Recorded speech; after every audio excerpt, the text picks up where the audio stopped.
When Megan Foster opened that unmarked envelope, she thought it was a mistake. When she walked into that restaurant, she thought she'd find answers. But what waited for her wasn't closure. It was the man who destroyed her 8 years ago, now claiming he vanished to save her life. And the enemies who forced him away? They just found her again. One choice at midnight. One lie that kept her alive. One love that might kill them both. Stay with me until the end. Hit like and drop your city in the comments so I can see how far this story travels.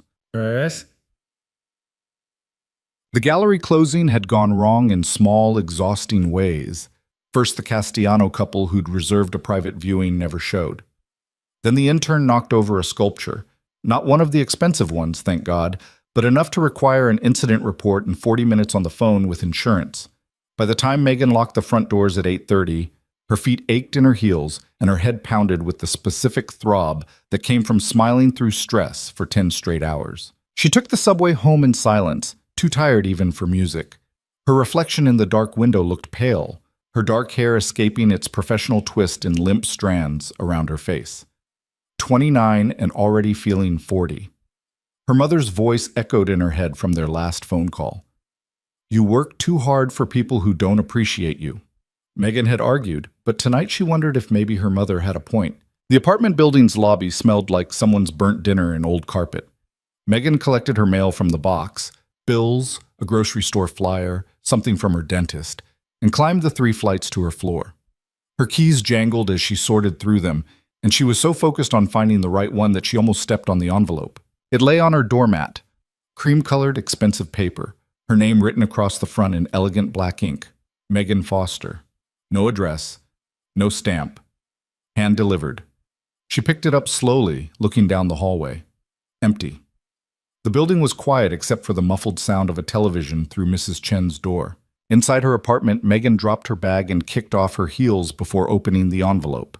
The cardstock inside was even heavier than the envelope, the kind of quality that came with a price tag. Embossed along the top, La Colline. Her stomach did something strange. La Colline was the restaurant downtown, the one that required reservations months in advance and had been featured in every food magazine that mattered. She'd never been.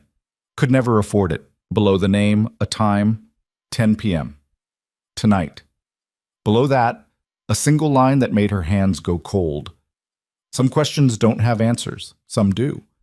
Come find out which kind yours are. No signature, no explanation, just those words and the time. Megan read it 3 times, her heart beating faster each time.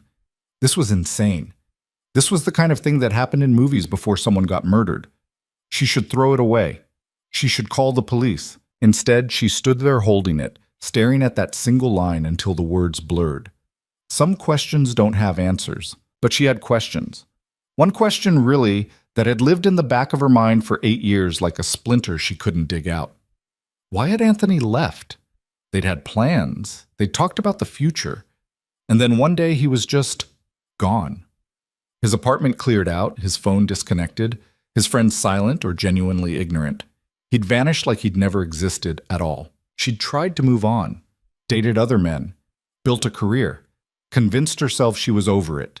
But sometimes late at night, that question would surface and she'd lie awake running through possibilities until dawn. This was stupid. This was dangerous. Megan looked at the clock. 9:17 p.m. She should stay home. Pour a glass of wine, take a bath, forget this ever happened. Her feet carried her to the bedroom. She found herself pulling clothes from her closet, the black dress she'd bought for her friend's wedding last year and never worn again. The good heels, the clutch that matched. Her hands moved mechanically, her mind strangely quiet, like she was watching herself from outside her body. 40 minutes later, she stood on the corner waiting for a cab, her coat pulled tight against the October wind. The city lights blurred in the drizzle that had started to fall. She should go back inside. This was insane. A taxi pulled up.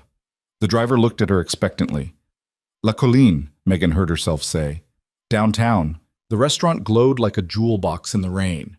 Megan paid the driver with shaking hands and stood on the sidewalk staring up at the entrance. Through the windows, she could see the warm light, the elegant tables, the beautiful people who belonged in places like this. She didn't belong here. She should leave. But her feet moved forward. The doorman opened the door with a professional smile. Inside, the air smelled like expensive wine and fresh flowers. A hostess approached immediately, her expression perfectly neutral despite Megan's rain-dampened coat and obvious nervousness. "Good evening. Do you have a reservation?" I'm not sure. Someone sent me." Megan held out the invitation, feeling foolish. The hostess's expression didn't change, but something flickered in her eyes. Recognition, maybe? Or surprise. "Of course. Right this way, please." She led Megan through the main dining room, past tables of people who looked like they summered in the Hamptons and knew which fork to use. Toward the back, through a doorway partially hidden by a velvet curtain. Down a short hallway. To a private room. The hostess opened the door and stepped aside. The room was small, intimate. A single table set for two, candles flickering in the low light. And sitting there exactly as she remembered him, but completely different, was Anthony Rossi. Megan's breath stopped. 8 years. 8 years of wondering, of trying to forget, of convincing herself she'd moved on. And here he was, standing up from the table looking at her with those same dark eyes that used to make her feel like she was the only person in the world. He was broader now, harder. The boy she'd known had been lean, always in motion, energy barely contained. This man had weight to him, presence. His suit probably cost more than her rent. His hair was shorter, styled. But his eyes? Those were the same. "Megan," he said, and his voice cracked the paralysis holding her frozen in the doorway. "What the fuck is this?"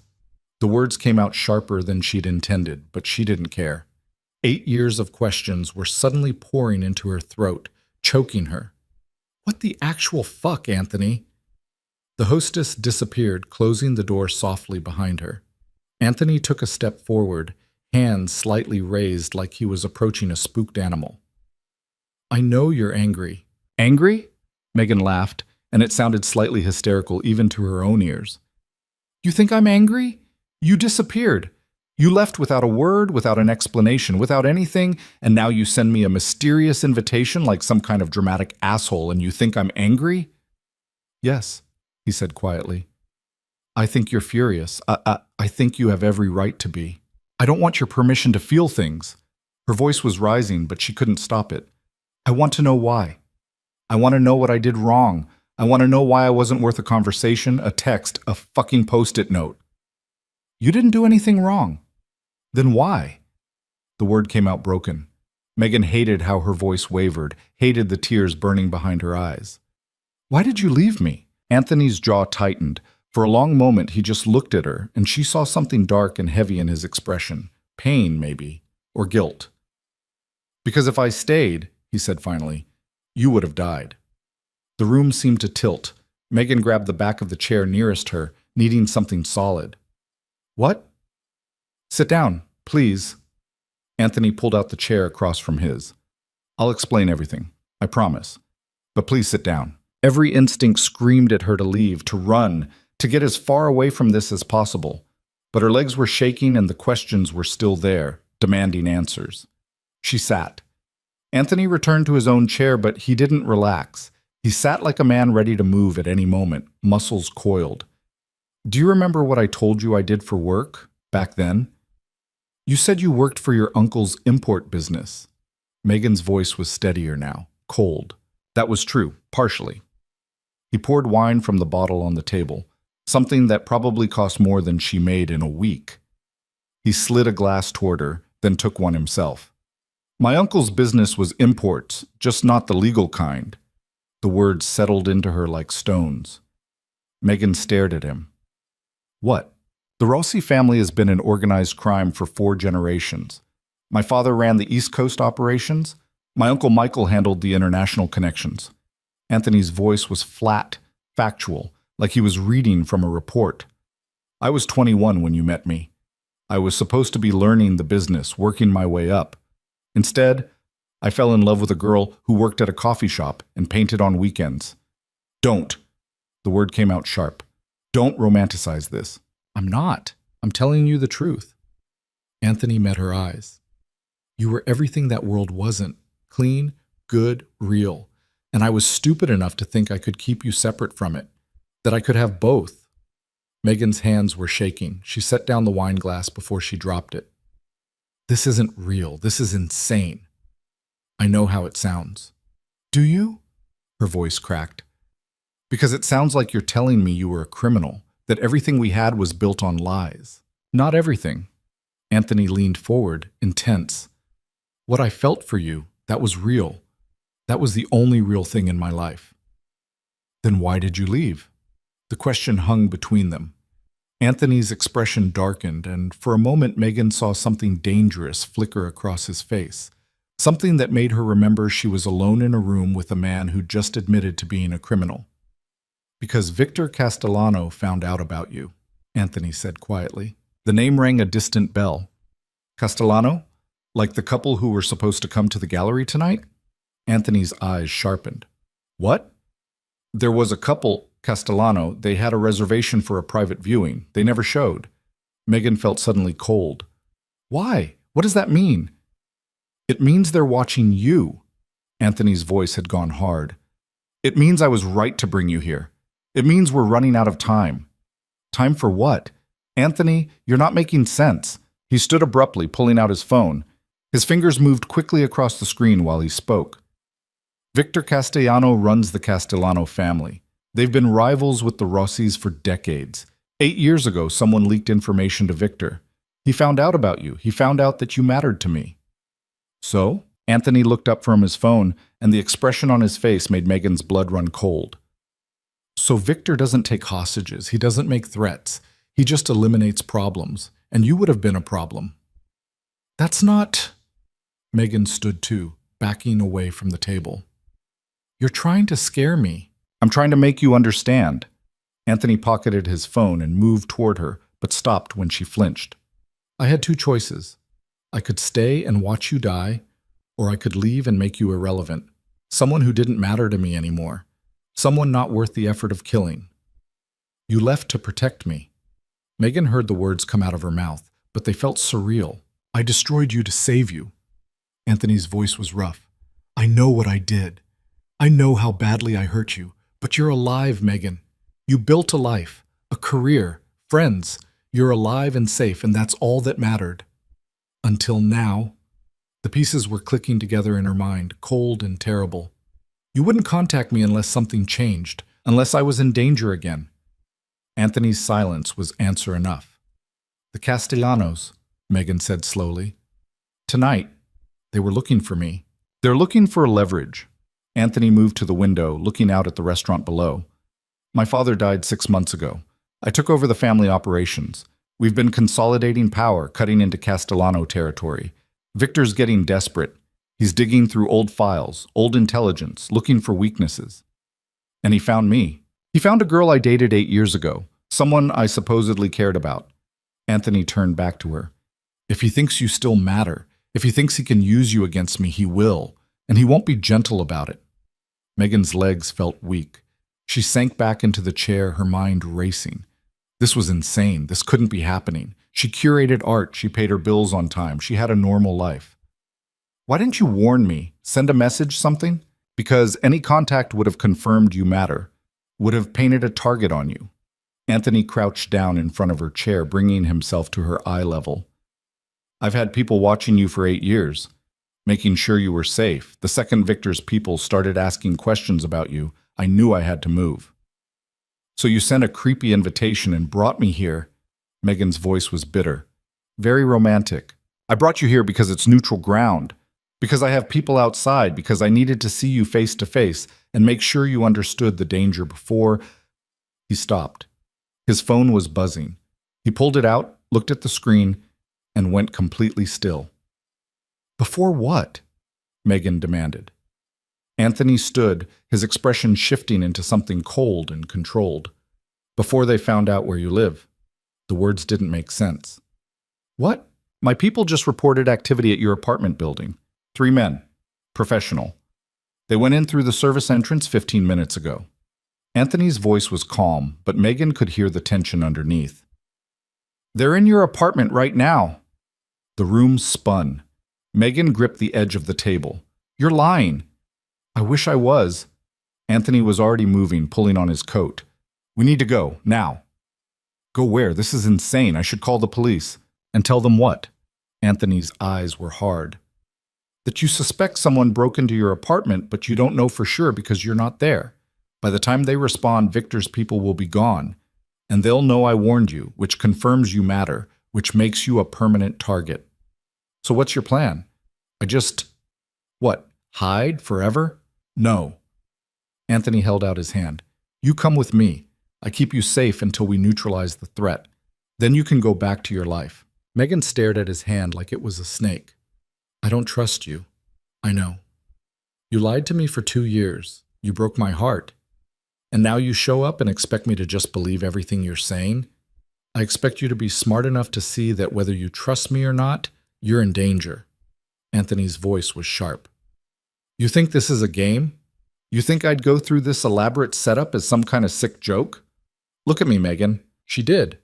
And what she saw in his eyes wasn't manipulation or lies. It was fear.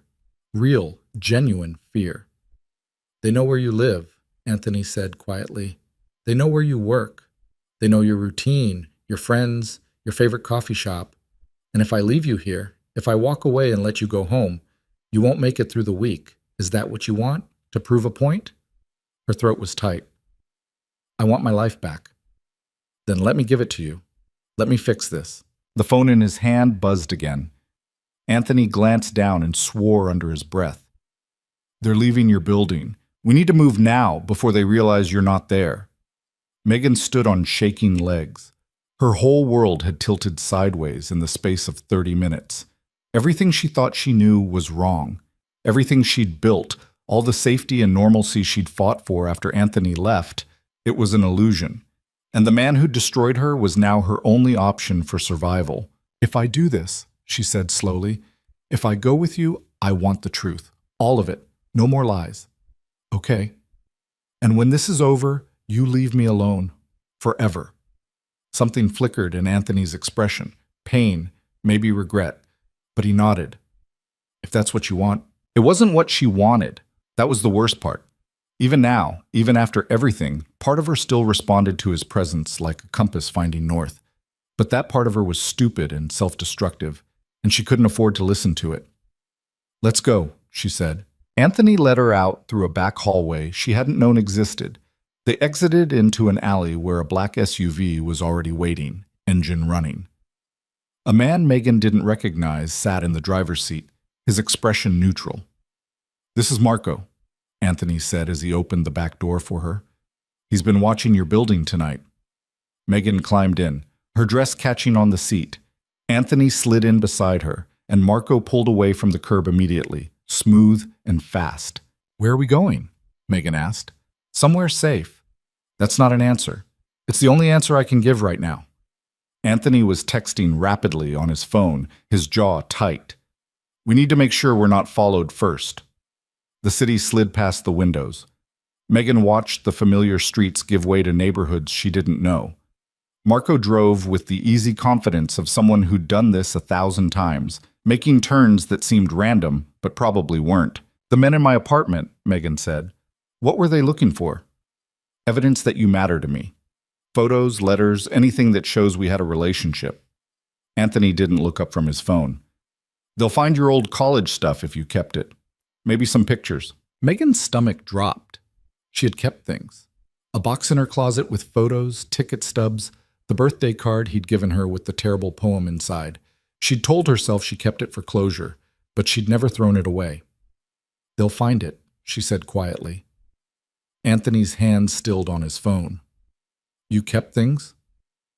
I'm not the one who left without looking back. The words came out bitter. Some of us actually felt something. The silence in the car was heavy. Marco's eyes flicked to the rearview mirror, but he said nothing.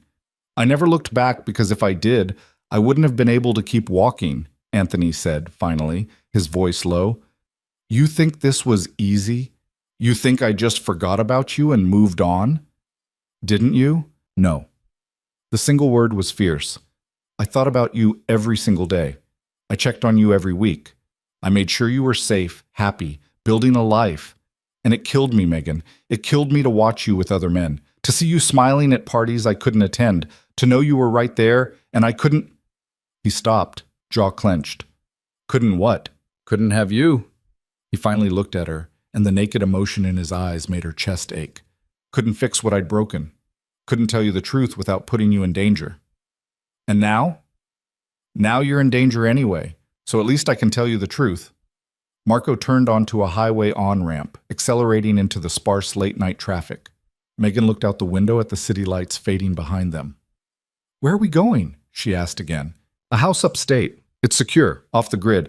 We can regroup there, figure out our next move. Anthony pocketed his phone. It'll take about 2 hours to get there. 2 hours in a car with the man who'd broken her heart. 2 hours before she arrived at some secret location with people she didn't know. This was insane. She should demand Marco stop the car, should get out, and take her chances. But the memory of Anthony's expression when he'd told her about the men in her apartment stopped her. That had been real fear. And whatever else Anthony was, liar, criminal, ghost from her past, he was genuinely afraid for her safety. Tell me about your father, she said. You said he died 6 months ago. Anthony's expression closed off immediately. What do you want to know? How he died. What happened? For a long moment, Anthony didn't answer. He looked out the window at the dark highway, his reflection ghostly in the glass. He was killed, Anthony said finally, ambushed on his way home from a meeting. 3 men with automatic weapons. They shot out the tires, killed his driver, put 17 bullets in him. Megan's hand flew to her mouth. Oh my God. The Castellanos denied involvement. So did every other family on the East Coast. No one claimed responsibility. Anthony's voice was flat, emotionless, which means it was either an inside job or someone new making a play. Either way, it left a power vacuum, and I had to fill it. You didn't want to. It wasn't a question, but Anthony answered anyway. No, I wanted out. I'd been working on legitimate business ventures, trying to separate myself from the family, but when my father died, there was no one else. My Uncle Michael was too old, too sick. My cousins too young or too stupid. It was me or chaos. So you chose to become what you'd been running from. I chose to protect what was mine. Anthony looked at her. Including you, even if you didn't know it. The highway stretched ahead of them, empty and dark. Megan leaned her head against the cool window, exhaustion crashing over her in waves. Her whole life had changed in the space of 2 hours. Everything she thought she knew was built on sand. I hate you, she said quietly. I know. I hate that you're right. I hate that I have to trust you. I hate that you get to swoop in and play hero after you destroyed me. I'm not a hero, Megan. I'm the villain of this story. Anthony's voice was rough. But I'm the villain who'll keep you alive. She turned to look at him. In the dim light from the dashboard, his face was all shadows and sharp angles. A stranger's face. Except for his eyes, which still looked at her the same way they had 8 years ago. Like she was something precious he was terrified of breaking. Don't look at me like that, she said. Like what? Like I'm yours. I'm not. Not anymore. Anthony's jaw tightened, but he nodded. Understood. Megan turned back to the window, but she could feel his gaze on her for a long time after. They drove in silence for the next hour. Marco navigated through increasingly rural areas, the highway giving way to smaller roads, then to barely paved lanes through dark woods. Megan's phone had no signal. She was completely cut off from everything familiar, heading into the unknown with a man who'd just admitted to being a criminal. Smart, Megan. Really smart. Finally, Marco turned onto a gravel driveway that wound through thick trees. The headlights caught a massive iron gate, which swung open silently as they approached. Beyond it, the driveway continued for another quarter-mile before a house came into view. Not a house. An estate. Megan stared through the windshield at the sprawling stone mansion illuminated by security lights. It looked like something from a movie. 3 stories, wings spreading out on either side, manicured grounds despite the late season. This is your idea of a safe house? She said. It's secure, Anthony said. 15 acres, all fenced and monitored. Armed guards on the perimeter. Safe room in the basement. Everything we need. Marco pulled up to the front entrance where 2 men in dark suits waited on the steps. They looked professional, alert, dangerous. Anthony got out first, then offered Megan his hand. She ignored it and climbed out on her own, wobbling slightly in her heels on the gravel. One of the suited men approached immediately. "Mr. Rossi, everything's been prepared as you requested." "Thank you, David. This is Megan Foster. She's our priority. Whatever she needs, you provide it." David nodded, his expression neutral. "Of course, sir. Miss Foster, if you'll follow me, I'll show you to your room." "Wait." Megan turned to Anthony. "We need to talk. In the morning, you're exhausted, you've had a shock. Get some rest. We'll talk over breakfast." "No." She planted her feet. "You promised me the truth. All of it. I'm not waiting until morning." Anthony studied her for a moment, then nodded. "Fine. David, we'll be in the study. Make sure we're not disturbed." "Yes, sir." Anthony led Megan through the massive front doors into an entrance hall that belonged in a museum.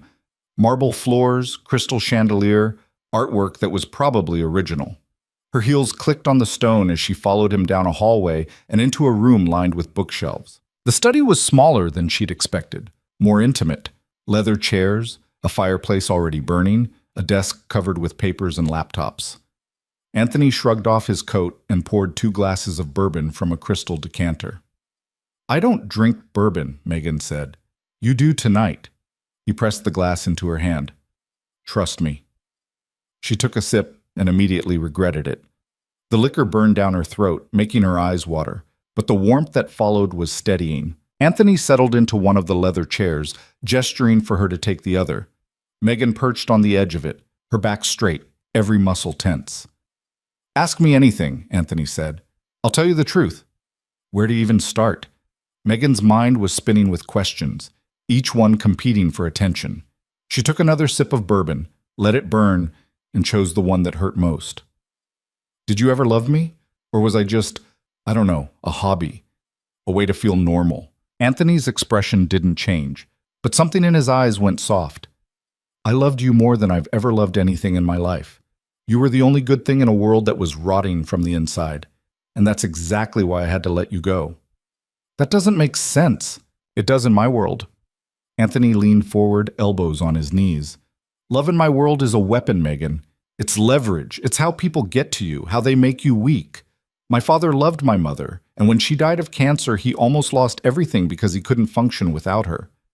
My uncle loved his daughter, and Victor Castellano had her killed to send a message." Megan's breath caught.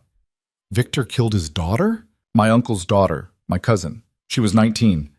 Anthony's voice was flat again, that terrible, emotionless tone. "They made it look like an accident, car crash, but we all knew, and my uncle never recovered. He's been half alive ever since." "That's horrible." "That's the life." Anthony met her eyes. "So when I fell in love with you, when I realized you weren't just some girl I was dating, but someone who mattered, really mattered, I knew I was giving Victor a weapon, and I was right, because he found out about me. Because someone told him about you." Anthony's expression darkened. "Someone inside our organization, someone who wanted to hurt me, or test my loyalty, or maybe just cause chaos. I never found out who, but the leak happened, and suddenly Victor knew your name, where you lived, where you worked. He knew everything." Megan's hands were shaking. She set down the bourbon before she spilled it. "How did you find out he knew?" "An intermediary. Someone who plays both sides, sells information. He came to me and said Victor was planning something, that I should get my affairs in order. I knew what that meant." "So you left?" "I staged a very public, very ugly breakup. Told everyone you meant nothing to me, that you were just convenient. Made sure every rumor, every piece of gossip, painted you as irrelevant." Anthony's hands clenched into fists. "It was the hardest thing I've ever done, and the only thing that saved your life." Megan tried to process this, tried to reconcile the boy she'd loved with this man who'd calculated her survival like a business transaction. "What happened after you left?" she asked. "I disappeared for 6 months, went to Europe, worked with my uncle's connections there. When I came back, I made sure to be seen with other women, made sure everyone knew I'd moved on. And I watched you from a distance, making sure Victor bought it." "He did?" "Eventually. It took almost a year, but eventually his people stopped watching you. You were just some girl I dated and dumped. Not worth the effort." Anthony reached for his own bourbon, drained it in one swallow. "And you moved on too, started dating that accountant. What was his name?" "Greg." Megan felt a flash of anger. "You don't get to be jealous. You left." "I know. I'm not jealous." He refilled his glass. I was relieved. It meant you were okay, that you were building a life, that my plan had worked. Your plan? Megan stood abruptly, needing to move. She paced to the bookshelves, running her fingers along the spines without seeing the titles. You keep saying that like it justifies everything, like the fact that you had good intentions makes it okay that you destroyed me. It doesn't. The simple agreement stopped her. She turned to look at him. I know it doesn't make it okay, Anthony said quietly. I know I hurt you in ways I can never fix, but I'd do it again, Megan. If it meant keeping you alive, I'd break your heart 1,000 times. The truth of it was in his eyes, raw and unflinching. He meant it. He would hurt her again if he thought it would save her. That's not love, Megan said. That's possession. Maybe. I don't know anymore. Anthony set down his glass and stood, moving to the fireplace. The flames cast dancing shadows across his face. All I know is that for 8 years, I've checked on you every week, made sure you were safe, happy, thriving. And when I saw that the Castellanos were looking for you again, I didn't hesitate. I brought you here because this is the only place I can guarantee your safety. For how long? As long as it takes. That's not an answer. It's the only one I have. Anthony turned to face her. I don't know how long it'll take to neutralize the threat. Could be days, could be weeks. But I won't let you go back until I know for certain that Victor won't come after you. Megan felt the walls closing in. So I'm a prisoner. You're protected. That's the same thing. No, it's not. Anthony's voice hardened. A prisoner can't leave. You can leave anytime you want, Megan. Walk out that door right now. I won't stop you. But if you do, you're on your own. Victor's people will find you within 48 hours, and I won't be able to help you. It was a choice that wasn't really a choice. Stay here in this gilded cage with the man who'd broken her heart, or go back to her life and wait for killers to find her. I hate this, she said. I know. I hate you. I know that too. But even as she said it, Megan knew it wasn't entirely true. She hated what he'd done, hated the situation, hated the fear that was crawling up her spine. But Anthony himself, the way he looked at her, the pain in his eyes, the raw honesty in his voice, she didn't hate him, and that was somehow worse. I need to sleep, she said abruptly. I can't think anymore. Anthony nodded and moved to the door, opening it. David was waiting outside, professional and patient. Show Miss Foster to the East Wing guest suite, Anthony said. Make sure she has everything she needs. Yes, sir. Megan moved toward the door, but Anthony's voice stopped her. Megan. She looked back. I know this doesn't fix anything, he said quietly, but I'm sorry. For all of it. She wanted to throw his apology back in his face, wanted to tell him it meant nothing, that words couldn't undo what he'd done. Instead, she just nodded and followed David out of the room. The guest suite was ridiculous. Bigger than her entire apartment, with a 4-poster bed that looked like it belonged in a castle, a bathroom with a tub the size of a small pool, and a walk-in closet that already had clothes in it, women's clothes, in her size. Mr. Rossi had items brought in for you, David said. If anything doesn't fit or you need something else, just let me know. Megan stood in the middle of the room, feeling unmoored. This is insane. I imagine it's quite a shock, miss. David's expression remained neutral. Is there anything you need right now? My life back. Beyond that? Despite everything, Megan almost smiled. No, thank you. When David left, Megan locked the door and leaned against it, finally allowing herself to feel the full weight of the night. Her legs gave out and she slid down to the floor, her fancy dress pooling around her. She should cry, should scream, should do something other than sit here on the carpet of a stranger's mansion while her entire world crumbled. But the tears wouldn't come. She just felt numb, hollowed out, like someone had scooped out everything inside her and left only the shell. Her phone buzzed in her clutch. She'd forgotten she even had it. When she pulled it out, there was a single bar of signal and a text from her assistant at the gallery. Hope your mystery dinner was amazing. See you tomorrow, XO. Tomorrow. The gallery would open and Megan wouldn't be there. Her assistant would call, then worry, then eventually call the police when Megan didn't show up for days. Her friends would panic. Her mother would lose her mind. Megan typed out a response. Taking a few personal days, something came up. I'll call you tomorrow. It was a lie. But what else could she say? Sorry, turns out my ex-boyfriend is a crime lord and I'm hiding in his mansion because contract killers are after me. Be back soon. She sent the text and watched it deliver, then turned off her phone. Whatever happened next, she couldn't deal with it tonight. Megan forced herself to stand, to strip off the dress and heels, to wash her face in the enormous bathroom. The face that stared back at her from the mirror looked like a stranger's. Pale, shocked, lost. She found pajamas in the closet, silk, expensive, perfect fit. Anthony had thought of everything, planned for this. Probably had this room ready for weeks, waiting for the moment he'd need to bring her here. The thought should have made her angry. Instead, it just made her tired. Megan climbed into the massive bed and pulled the covers up to her chin. The sheets smelled like lavender and something else, something that reminded her of Anthony. Or maybe she was just imagining it, her traitorous brain inserting him into every thought. She closed her eyes and tried to sleep, tried to shut off the questions that kept circling in her mind like sharks. But sleep didn't come. She lay there in the dark, listening to the unfamiliar sounds of the house settling around her, and wondered how the hell she'd ended up here. Wondered what Anthony was doing down the hall. Wondered if he was sleeping or if he was awake too, thinking about her. Wondered if any part of this was real or if she'd wake up tomorrow in her own bed and discover the whole night had been a nightmare. But deep down, she knew better. This was real. The danger was real. And the man who'd broken her heart 8 years ago was now the only thing standing between her and people who wanted her dead. Megan pulled the covers tighter and stared at the ceiling, waiting for morning. Morning came too early, and not early enough. Megan woke to sunlight streaming through windows she didn't recognize in a bed that felt like sleeping on a cloud, wearing silk pajamas that cost more than her monthly grocery budget. For one blissful moment, she thought maybe it had all been a nightmare. Then she remembered Anthony's face across the candlelit table, the men in her apartment, the drive through dark woods to this fortress disguised as a mansion. She sat up, her head pounding. The clock on the nightstand read 9:47 a.m.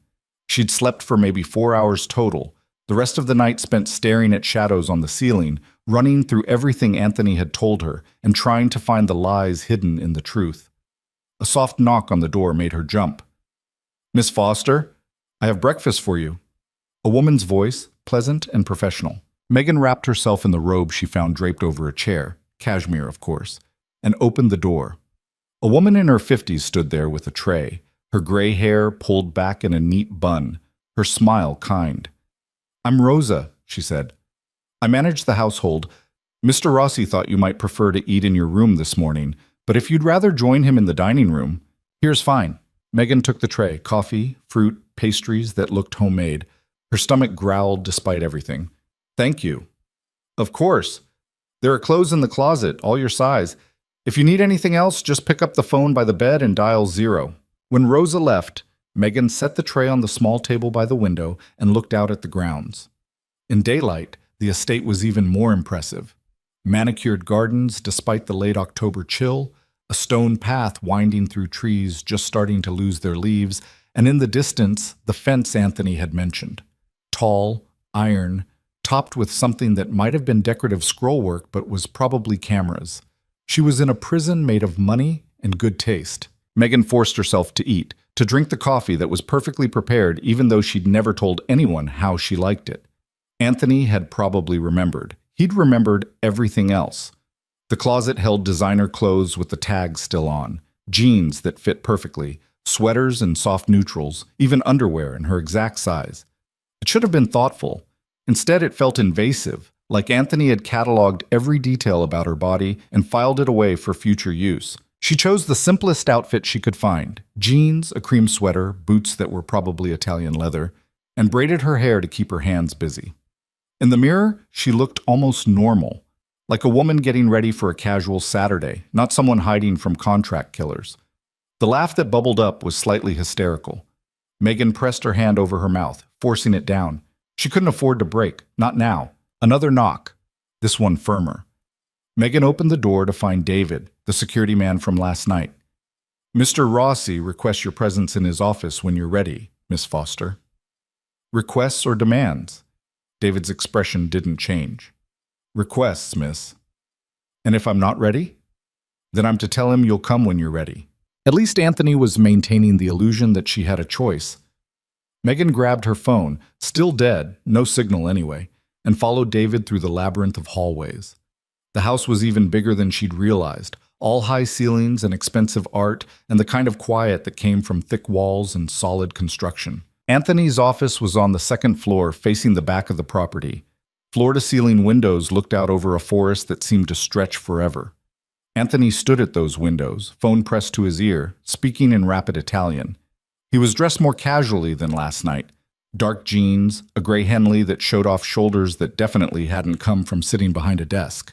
His hair was damp, like he'd just showered. Megan hated that she noticed, hated the small flutter in her stomach that felt too much like the way she used to feel when he'd show up at her apartment unannounced. He turned when David cleared his throat, and whatever he was saying in Italian cut off abruptly. "I'll call you back," he said, switching to English. Then to David. "Thank you, that's all." When they were alone, Anthony pocketed his phone and gestured to the chairs arranged around a low table. "Did you sleep?" "Not really." Megan sat, perching on the edge of the seat the same way she had last night, ready to bolt. "Did you?" "No." At least he was honest about that. Anthony took the chair across from her, and Megan noticed the dark circles under his eyes, the tight set of his jaw. He looked exhausted and wired at the same time, like he'd been up all night handling crises. "I need to know what is happening," Megan said. "My real life is still out there. I have a job, responsibilities. I can't just disappear." "I know. I've handled it." The casual way he said it made her spine stiffen. "Handled it how?" "I had someone call your gallery this morning. Said you had a family emergency out of state, that you'd be gone for at least 2 weeks." "You what?" Megan's voice rose. "You can't just— Who gave you permission to—" "No one. But it was necessary." Anthony's voice was calm, which only made her angrier. "Your assistant was very understanding. She said to take all the time you need. Because she thinks my family is in crisis. She's probably worried sick. Better worried than dead." The blunt words hit like a slap. Megan stood, needing to move, to do something with the anger coursing through her. "You don't get to make these decisions for me. You don't get to control my life. I'm trying to save your life." "By lying to everyone I know? By isolating me here?" She spun to face him. "This is exactly what you did before, Anthony. You made decisions for me, about me, without ever asking what I wanted. What you wanted was to stay alive and blissfully ignorant. I gave you that." "No, you gave yourself permission to play puppet master with my life." Her hands were shaking. "Do you even hear yourself? You're so convinced you know what's best for me that you can't see how messed up this is." Anthony stood too, his calm cracking. "You want to know what's messed up? Victor Castellano has a file on you 2 inches thick. He knows your mother's address in Connecticut. He knows your best friend Sarah lives in Brooklyn with her husband and their 6-month-old baby. He knows you volunteer at the community center on Thursdays. Should I go on?" The blood drained from Megan's face. "Sarah? He knows about Sarah. He knows about everyone you care about.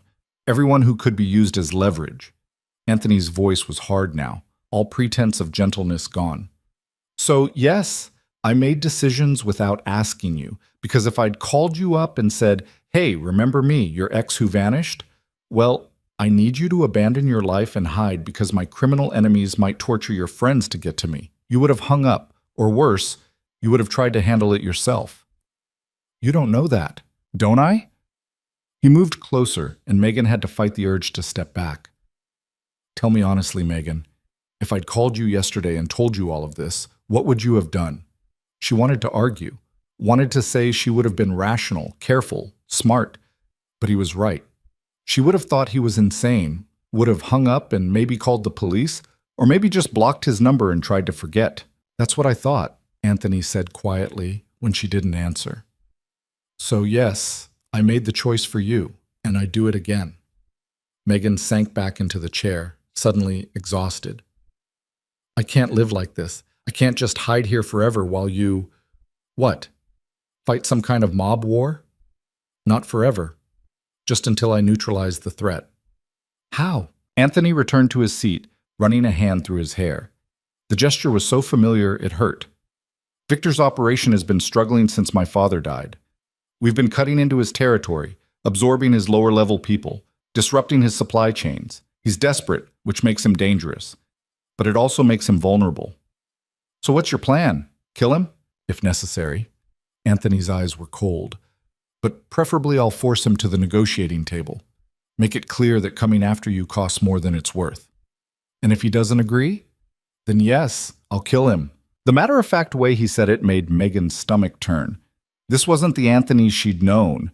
That Anthony had been passionate, impulsive, alive in a way that made everything feel electric. This man was calculated, controlled, capable of discussing murder like it was a business transaction. "You've killed people before," she said. Not a question. "Yes." "How many?" "Does it matter?" "To me it does." Anthony was quiet for a long moment, his jaw working. 7. Directly. More if you count the orders I've given. 7 people.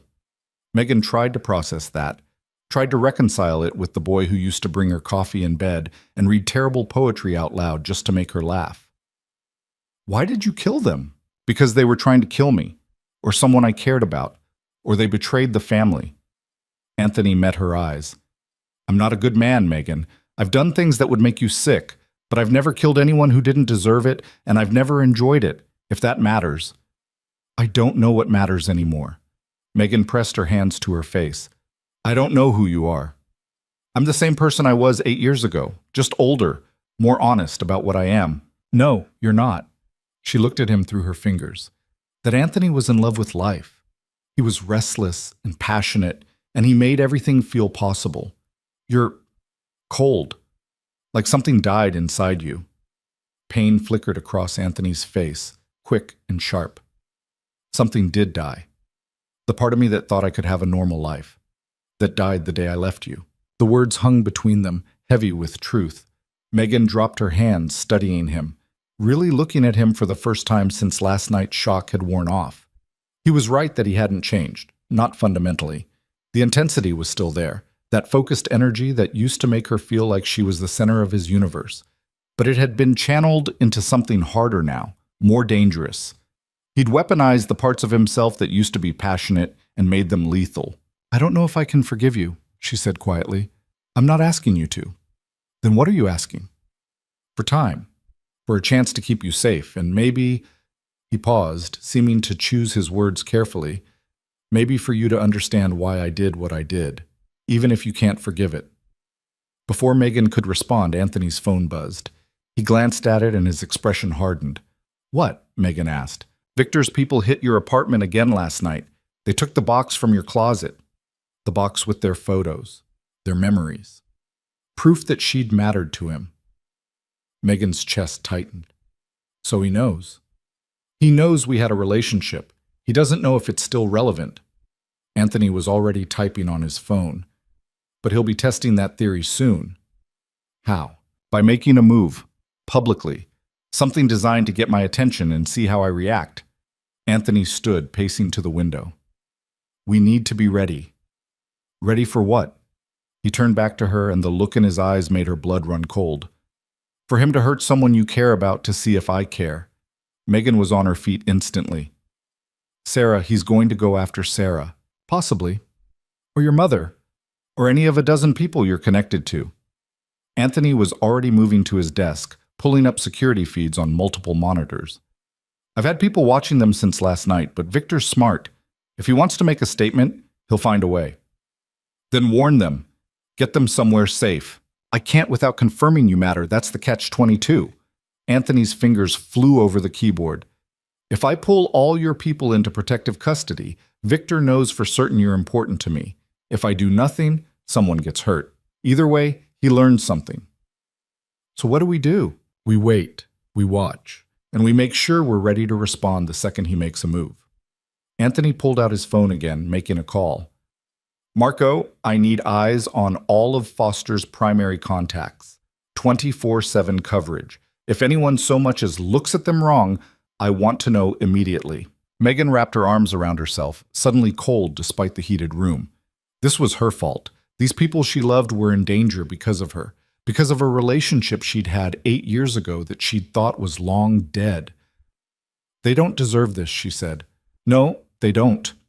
Anthony ended his call. "But neither do you, and you're stuck with it anyway." Because of you. Because of what I am. What my family is. He moved closer, and this time Megan didn't step back. I wish I could change it. I wish I could go back and make different choices. But I can't. All I can do is minimize the damage now. By hiding me here like some kind of princess in a tower. If that's what it takes.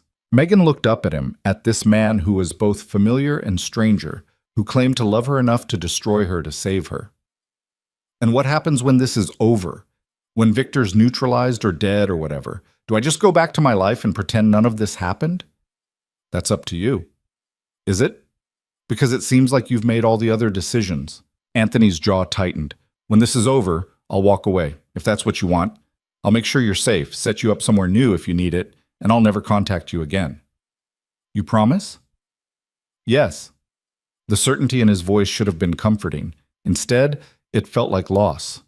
Which was stupid, Megan told herself. She should want him gone.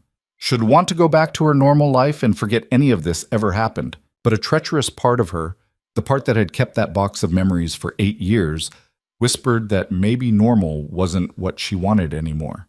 The phone on Anthony's desk rang. He grabbed it immediately. Talk to me. His expression shifted as he listened, going from tense to dangerous. When? How many? No, don't engage. Stay on them. Report every movement. I'm on my way. He hung up and looked at Megan. Get your coat. We need to go. Go where? What happened? Victor's people are outside your mother's house in Connecticut. 3 cars, at least 6 men. Anthony was already moving, grabbing keys and a jacket. They're just watching for now, but that'll change. We need to get her out. Megan's heart stopped. My mother? Anthony, she doesn't know anything about this. She's leverage, and Victor will use her if we give him the chance. Anthony opened a safe hidden behind a painting, pulling out a handgun that he checked with practiced efficiency before tucking it into his waistband. I have a team moving into position, but I want to be there. Make sure she's extracted safely. I'm coming with you. No. She's my mother. Which is exactly why you're staying here. Anthony's voice was firm.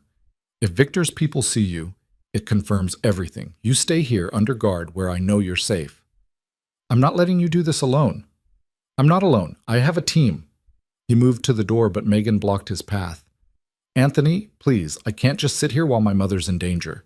For a moment, she saw him waver, saw the conflict in his eyes between keeping her safe and giving her what she needed. Then his expression hardened again. David will stay with you. Rosa will get you anything you need. I'll call as soon as your mother's secure. He tried to move past her, but Megan grabbed his arm.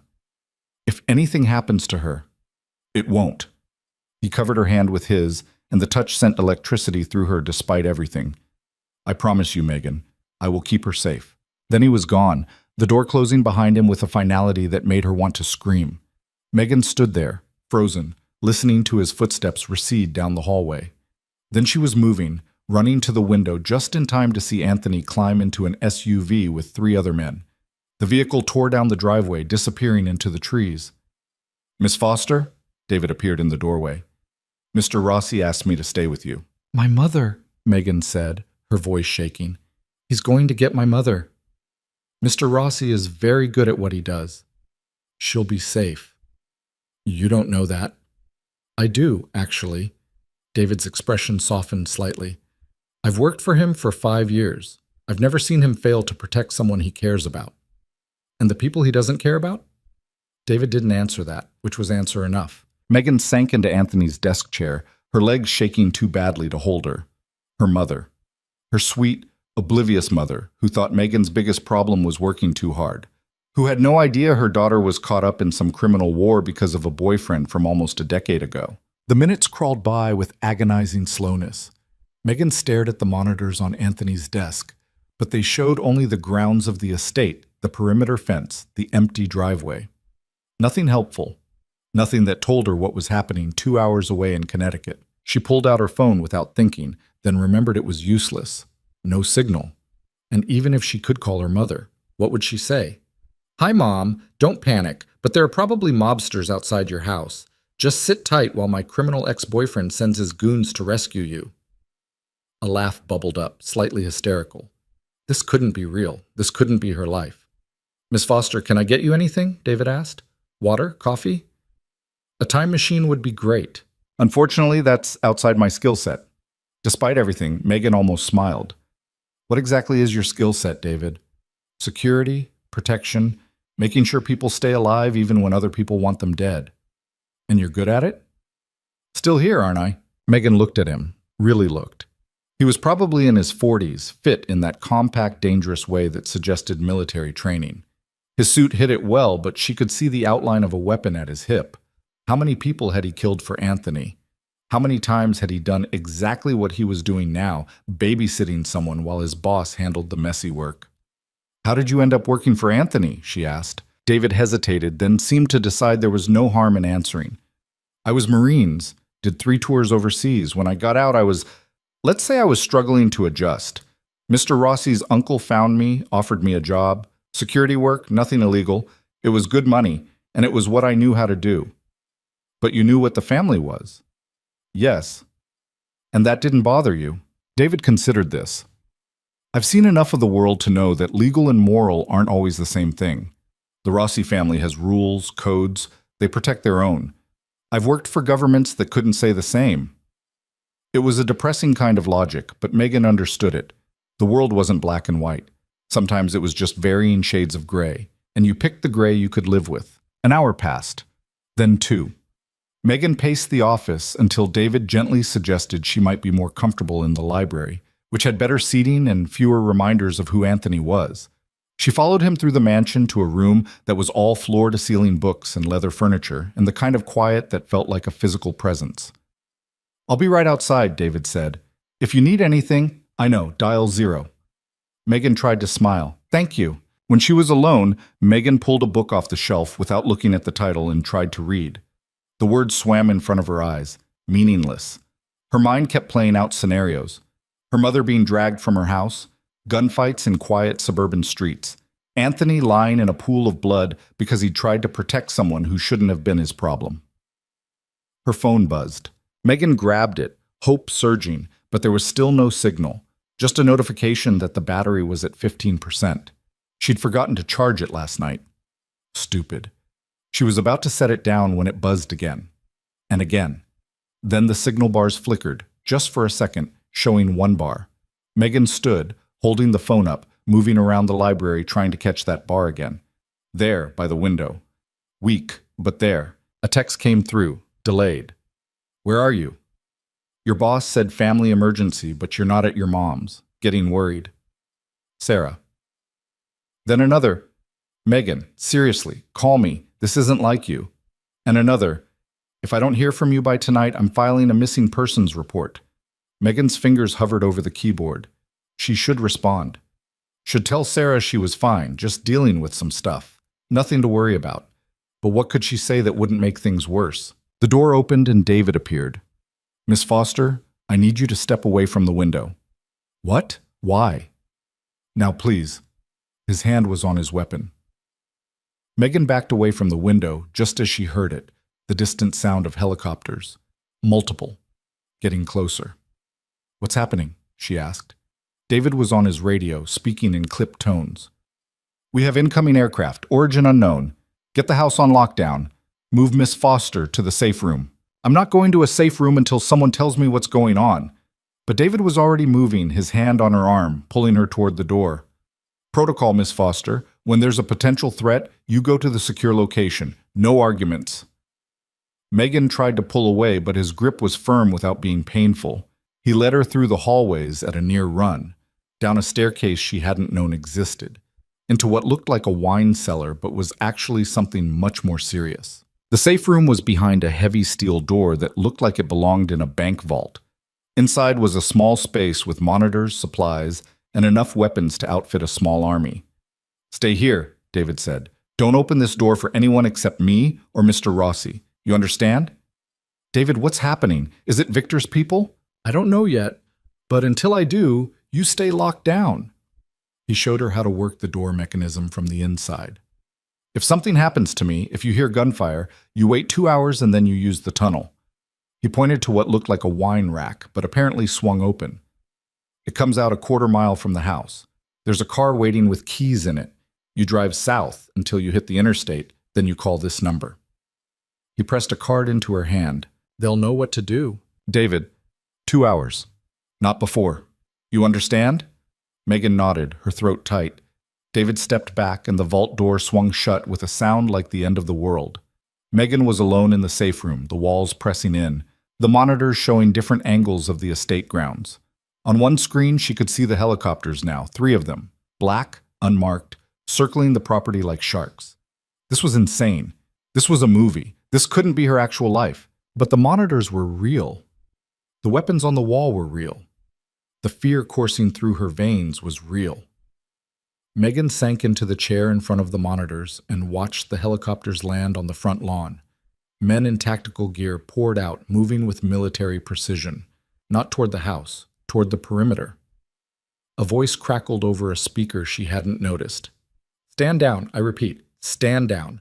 Friendly forces. Friendly forces? Megan leaned closer to the monitor, trying to make sense of what she was seeing.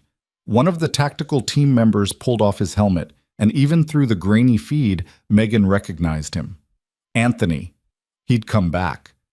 But why in helicopters? Why with a tactical team? The speaker crackled again, and this time it was Anthony's voice. Megan, if you're in the safe room, you can come out. It's over. Your mother's secure. Megan stared at the monitor, trying to process this.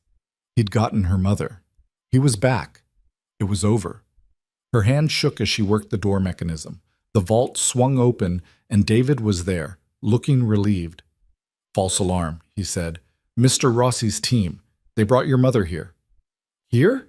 My mother is here? In the main house. Mr. Rossi thought it was safest. Megan pushed past him, running through the hallways, up the stairs, following the sound of voices.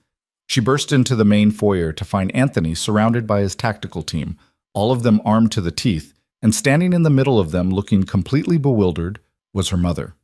Mom! Carol Foster turned, her face going from confused to relieved in an instant. Megan, what on earth is going on? These men showed up at my house and said there was an emergency and I needed to come with them right now, and I tried to call you, but you didn't answer, and… Megan wrapped her mother in a hug, cutting off the stream of words. Carol was solid and real and here, and the relief was so overwhelming Megan's knees almost buckled.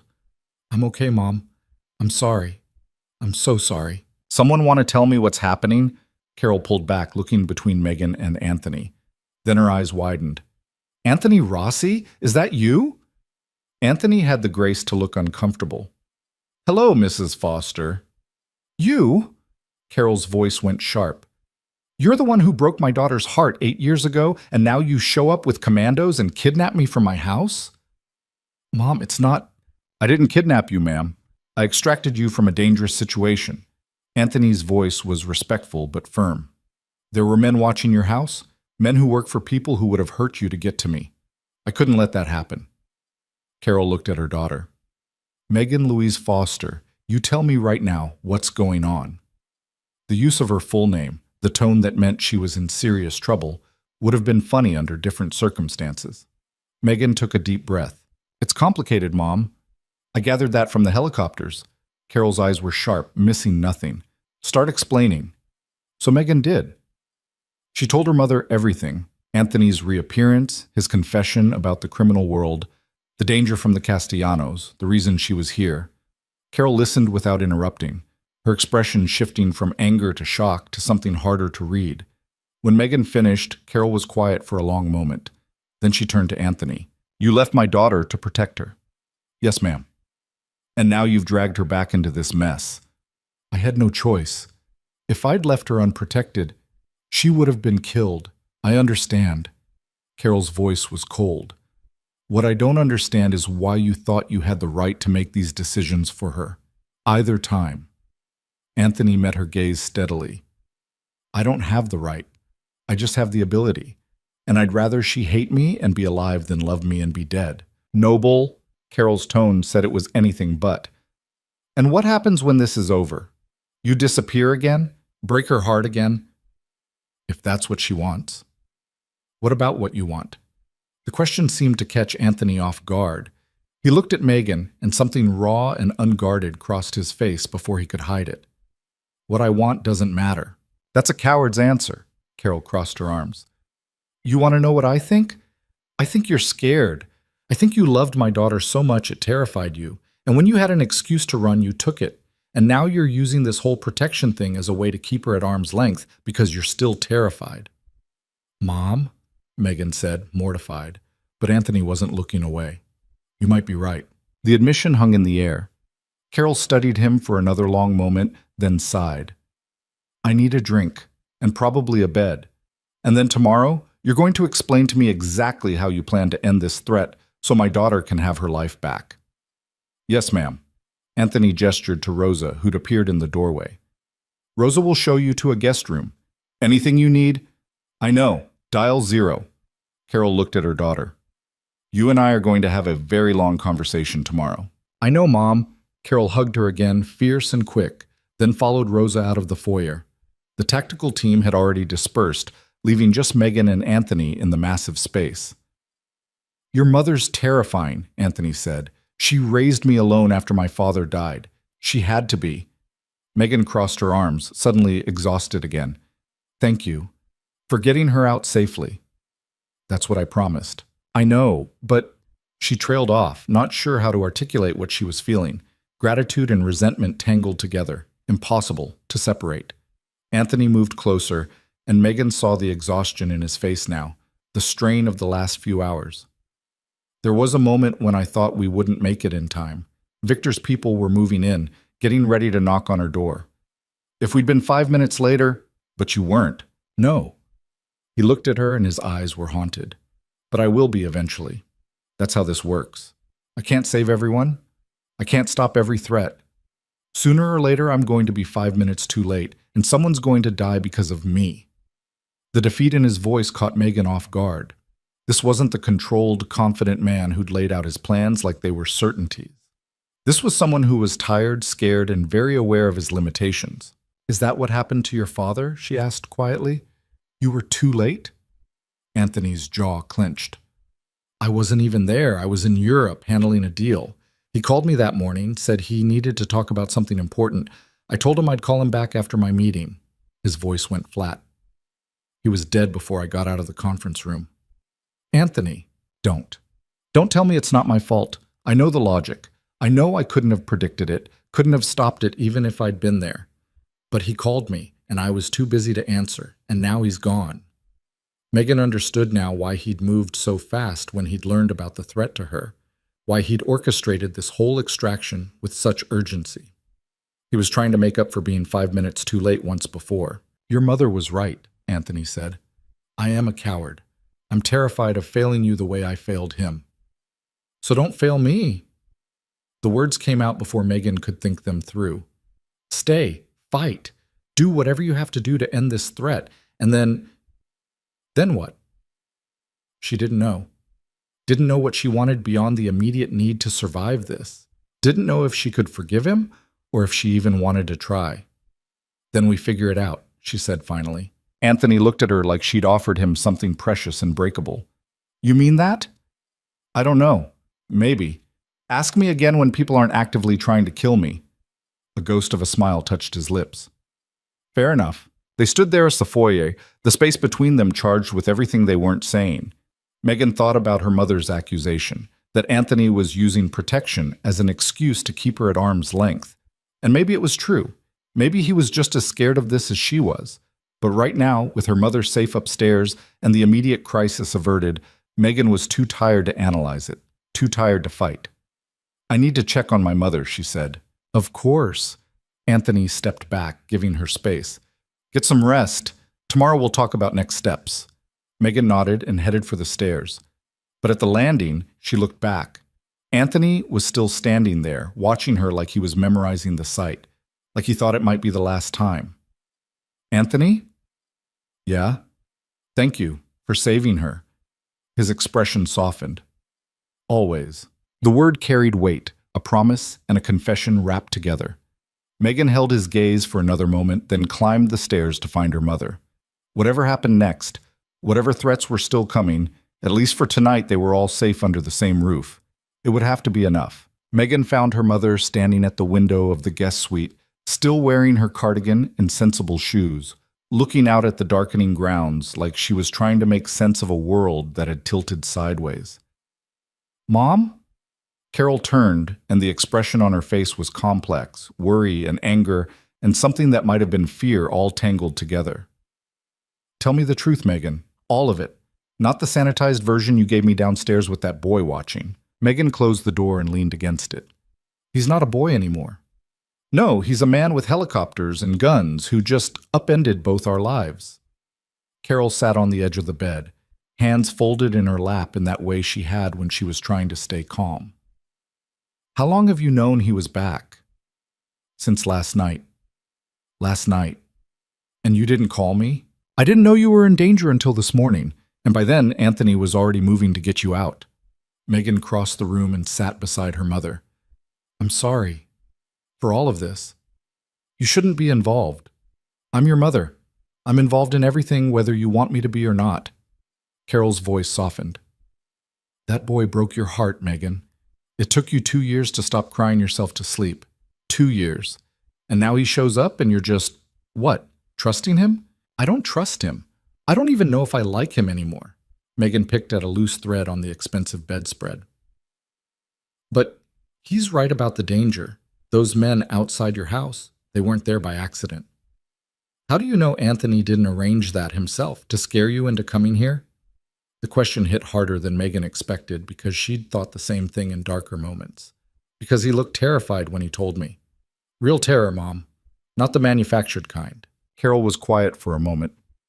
"He still loves you, you know that, right?" "He left me. To save you, apparently. That doesn't make it hurt less." "No." Carol took her daughter's hand. "But it does complicate things, doesn't it? Easier to hate someone when they're just a selfish bastard. Harder when they're a selfish bastard who walked away to keep you alive." Megan laughed despite herself, the sound wet. "When did you get so wise? I've always been wise. You just never listened." Carol squeezed her hand. "What are you going to do when this is over?" "I don't know. Go back to my life, I guess. Pretend none of this happened." "Can you?" That was the question, wasn't it? Could she go back to curating art and drinking wine with Sarah and pretending she didn't know what it felt like to be the center of Anthony Rossi's universe again? Could she unknow the truth about why he'd left, about the danger he'd lived with, about the choices he'd made? "I have to," Megan said. "Because the alternative is staying in this world, and I'm not built for this, Mom. I'm not built for guns and safe rooms and people who solve problems by killing them." "Maybe not," Carol said, "but you're stronger than you think. You always have been." A soft knock interrupted them. Rosa appeared in the doorway with a tray. "I thought you might like some tea, Mrs. Foster, and there's dinner if you're hungry." "Thank you." Carol accepted the tea with a grateful smile. When Rosa left, she took a sip and made a face. "Good grief, even the tea here is expensive." Megan found herself smiling. Trust her mother to find the absurdity in tragedy. They talked for another hour, Carol asking careful questions about the last 2 days, Megan answering as honestly as she could. It felt good to talk to someone who knew her, really knew her, who could see through the brave face she was trying to maintain. Finally, Carol yawned, covering her mouth. "I should sleep. This has been the strangest day of my life, and I've had some strange days." "I'll let you rest." Megan stood, but her mother caught her hand. "Megan, be careful, with Anthony, I mean. He may have good reasons for what he did, but that doesn't mean he won't hurt you again. Maybe not on purpose, but people like that, people in that world, they leave damage wherever they go." "I know, Mom." After her mother was settled, Megan wandered the hallways of the mansion, restless and unable to face the emptiness of her own room. The house was quiet now, most of Anthony's team having dispersed to wherever they went when they weren't rescuing people from mobsters. She found herself drawn back toward his office, not sure what she was looking for. Answers, maybe, or just distraction. The door was ajar, light spilling into the hallway. Megan hesitated, then pushed it open. Anthony sat at his desk, still in the same clothes from earlier, surrounded by papers and laptops. He looked up when she entered, surprise flickering across his face. "Can't sleep?" he asked. "Too much to process." Megan gestured to the papers. "What's all this?" "Victor's operations. Financial records, supply chains, personnel files, looking for weaknesses. Finding any? A few. Anthony leaned back in his chair, scrubbing a hand over his face. The gesture revealed exhaustion he'd been hiding earlier. He's overextended, trying to cover too much territory with too few people. His crew's loyal, but they're not deep. If I can flip a few key players, his whole structure collapses. And then what? You take over his territory? Something like that. Anthony watched her carefully, like he was trying to gauge her reaction. Does that bother you? I don't know. Should it? Probably. I'm sitting here planning how to dismantle a man's criminal empire so I can absorb the pieces. Not exactly heroic. Megan moved into the room, drawn despite herself to the monitors showing surveillance feeds. My mother thinks you're using this as an excuse to keep me close. Your mother's perceptive. So it's true. Anthony was quiet for a long moment. When he spoke, his voice was careful. I'm using this to keep you alive. If that also means you're close, then yes, I'm not complaining about the side benefit. That's not an answer. It's the only honest one I have. He stood, moving to where she stood by the monitors. You want me to say I orchestrated this whole thing just to see you again? I didn't. The threat's real, Megan, but am I glad I get to be near you, even under these circumstances? Yeah, I am. The admission should have made her angry. Instead, it just made her tired. This is so messed up. I know. We can't just pick up where we left off. Too much has happened. I know that too. Then what do you want from me?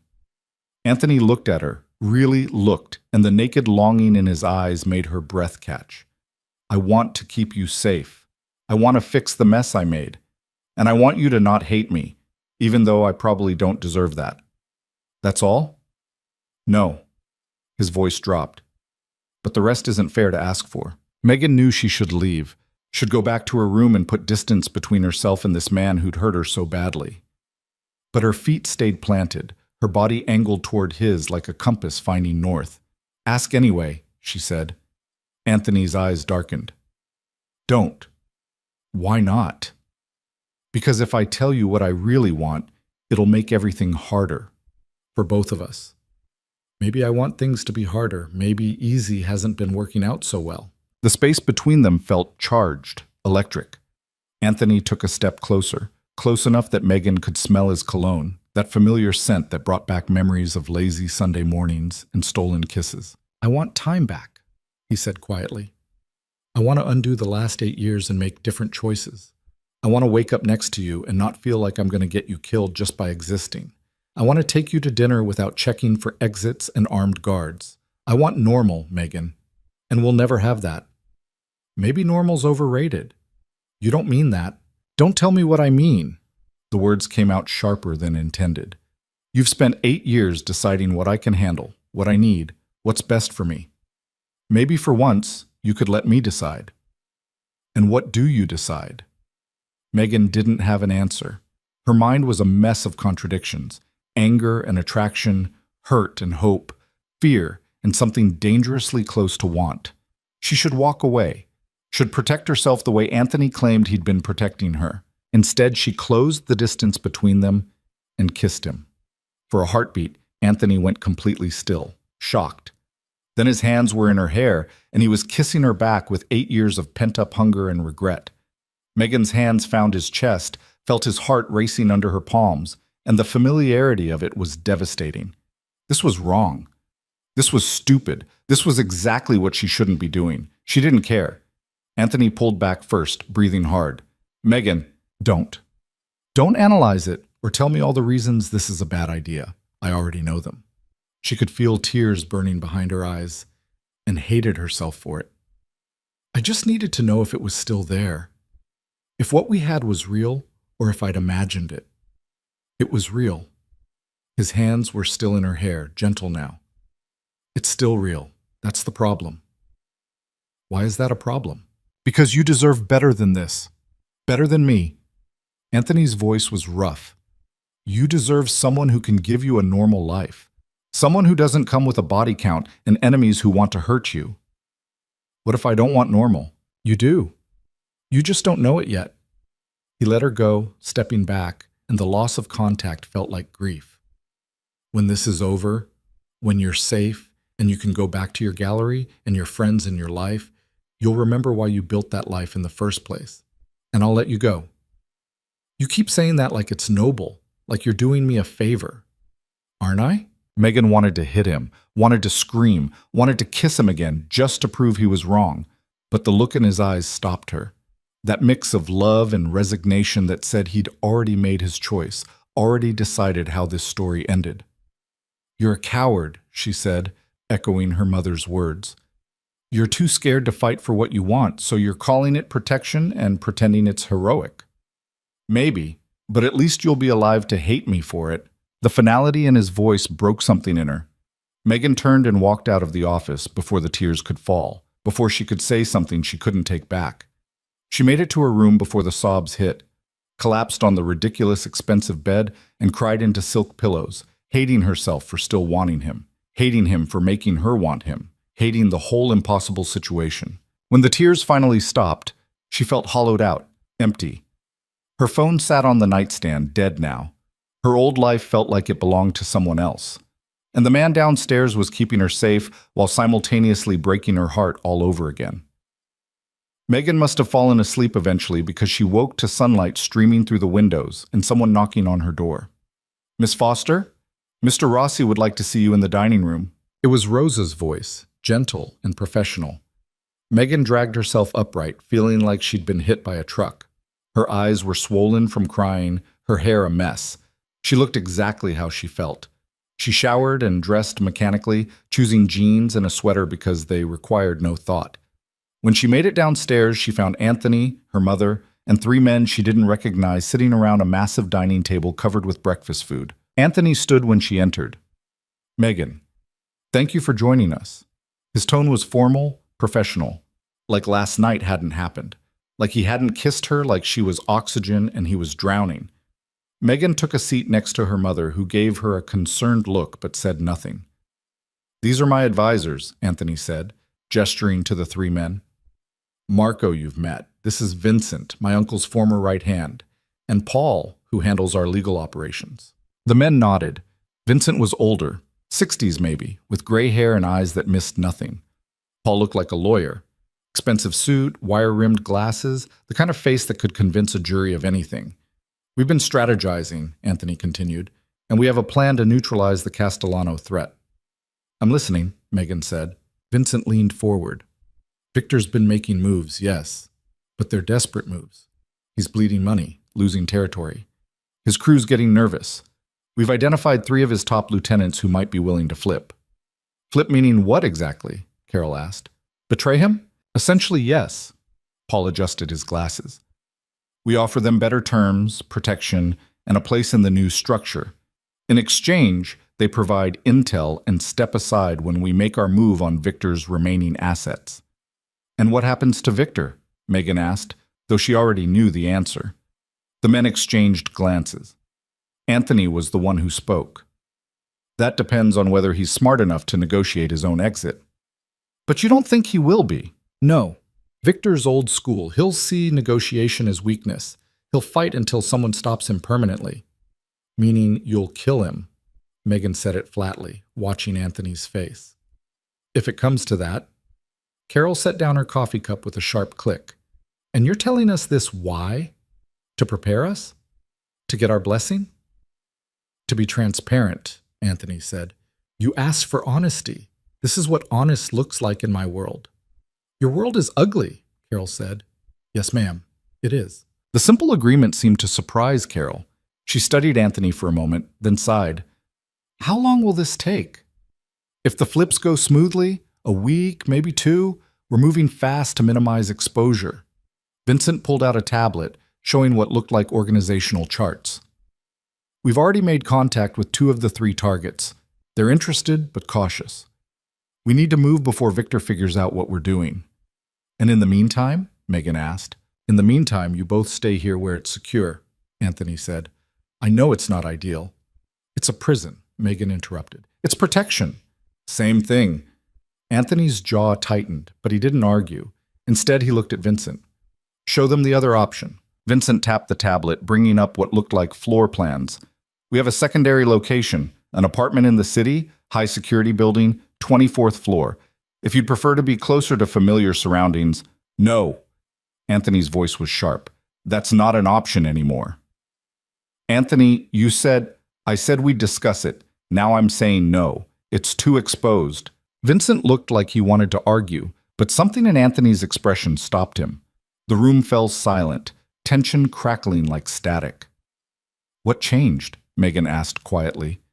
Anthony met her eyes, and she saw worry there, real and raw. Victor knows about the apartment. One of his people spotted our scout checking it out. If we'd moved you there, you'd have been compromised within hours. The implications settled over the table like ice water. They were running out of options, out of safe places. Victor was adapting, learning, getting closer. So we stay here, Carol said. For how long? Until it's done, Anthony said, however long that takes. After breakfast, the men dispersed to handle various aspects of the operation. Megan watched them go, these criminals in expensive suits who spoke about betrayal and murder like it was business, which she supposed it was. Her mother excused herself to call a friend who was supposed to be checking on her house. Megan was left alone in the dining room, staring at the remains of breakfast she hadn't been able to eat. Anthony appeared in the doorway. Can we talk? About what? You've made your position pretty clear. About last night. About what happened. Megan stood, needing to move. Nothing happened. I kissed you. You kissed me back. You gave me the "you deserve better" speech. End of story. Megan? Don't! She held up a hand. You were right, okay? It was a mistake. I was emotional and confused, and I shouldn't have done it. Can we just pretend it never happened? Can you? No. She couldn't. The memory of his hands in her hair, the familiar taste of him, the way her body had remembered his like coming home, none of that was going away. But she'd be damned if she admitted it. Yes, she lied. Anthony moved closer, and Megan's traitorous heart started racing. I can't. I've tried to forget you for 8 years and I can't. Last night just proved it. Then what do you want from me? Because you keep saying I deserve better, that we can't have a future, but then you look at me like that and I don't know what to think. I want to keep you safe. That's not enough. The words burst out louder than she intended, echoing in the empty dining room. Anthony flinched, and Megan realized David had appeared in the hallway, alert to the raised voices. It's fine, Anthony told him. Give us a minute. When they were alone again, Megan lowered her voice. Keeping me safe isn't the same as caring about me. It's not the same as wanting me. And I can't do this, can't be here with you, if all I am is another problem you need to solve. You're not a problem. Then what am I? Anthony looked at her, and the war playing out on his face was almost painful to watch. Want and duty, love and fear, all fighting for dominance. You're everything I can't have, he said finally. Everything I want and can't keep. You're the life I could have lived if I'd been someone different. But you're not someone different. You're you, and I'm me. And maybe that's enough. It's not. It can't be. Megan felt something inside her crack. Fine, you're right. It can't be. So let's just focus on surviving this and going our separate ways. She started to walk past him, but Anthony caught her arm. I'm trying to do the right thing here. The right thing for who? Because it's sure as hell not right for me. You don't know what you're saying. Yes, I do. You're the one who's confused. Megan pulled her arm free. You think keeping me at arm's length is noble, but really you're just scared. Scared that if you let yourself have this, have us, something will go wrong and you'll lose me the way you lost your father. Anthony went pale. Don't. Why not?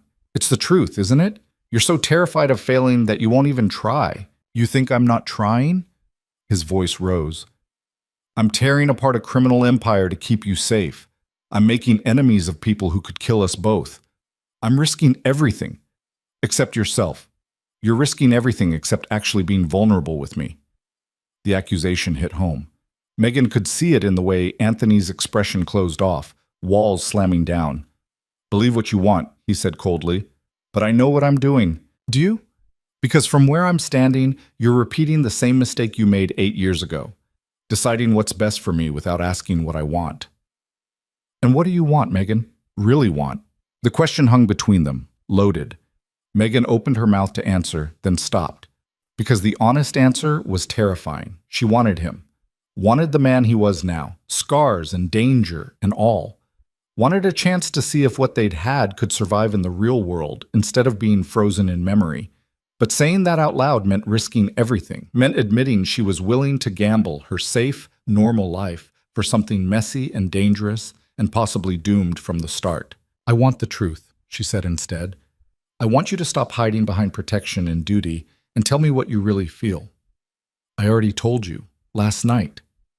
"You told me you wanted things we couldn't have. That's not the same thing." Anthony looked at her for a long moment, and Megan thought maybe, finally, he'd break.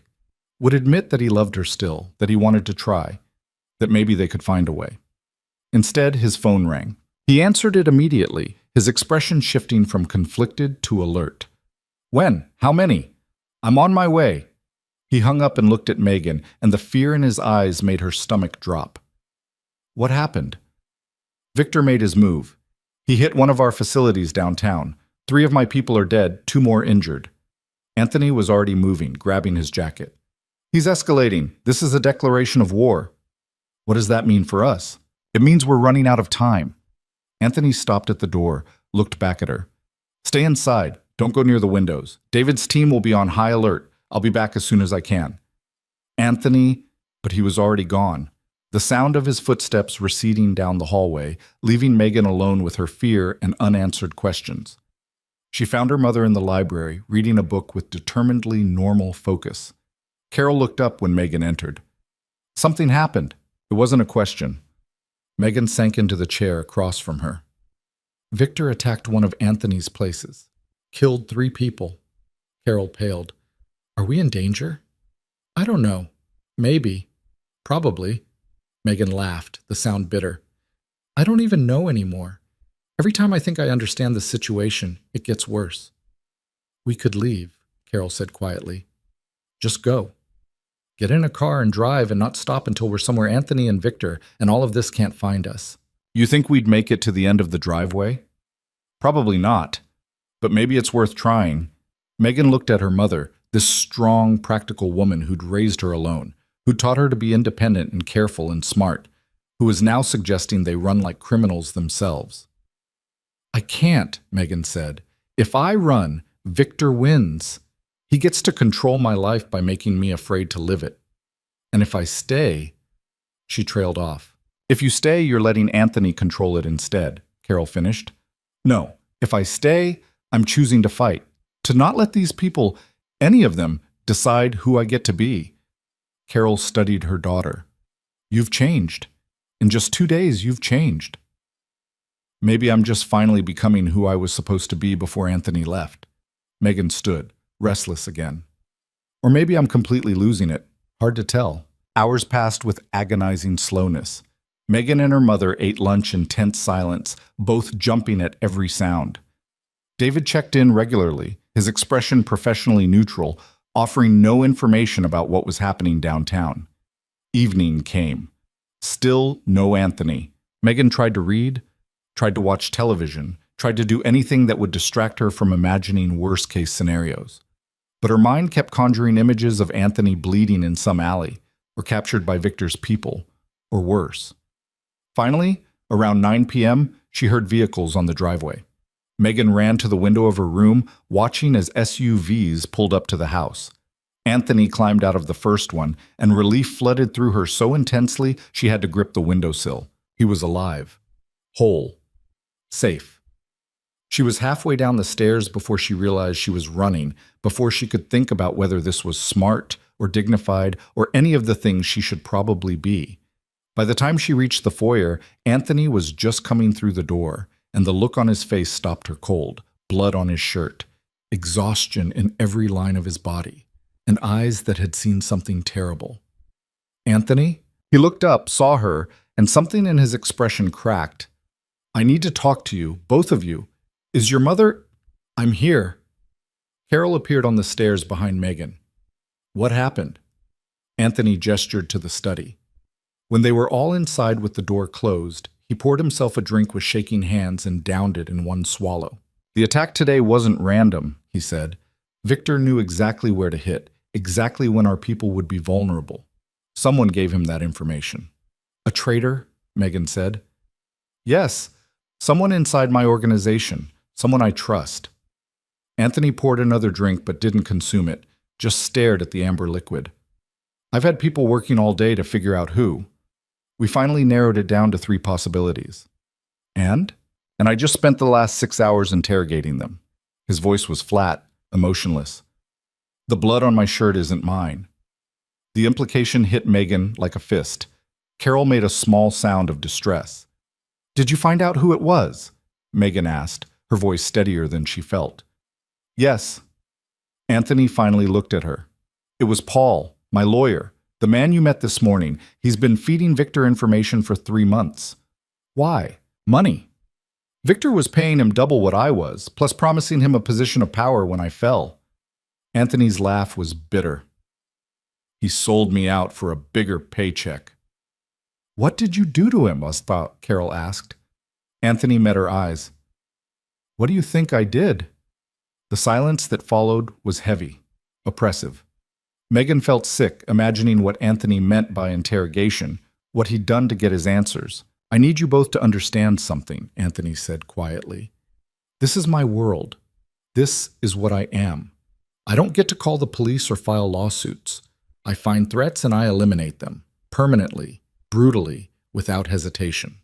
He looked at Megan. This is what you'd be choosing if you chose me. This violence, this darkness, every single day. Megan wanted to argue, to say it didn't matter, that she could handle it. But the blood on his shirt was real. The exhaustion in his eyes was real. The weight of what he'd done, what he would keep doing, was real. I know, she said finally. Anthony blinked, surprised. You know, I'm not stupid, Anthony. I know what you are, what your world is. Megan moved closer, close enough to see flecks of, she didn't want to know what, on his collar. I'm not some naive girl who thinks love conquers all. I know this would be hard, probably impossible, probably doomed from the start. Then why? Because I'd rather have impossible with you than easy with someone else. And if that makes me crazy or stupid or self-destructive, then fine. But it's my choice to make, not yours. Anthony stared at her like she'd spoken in a foreign language. You can't mean that. Stop telling me what I mean. Megan's voice rose. Stop deciding for me.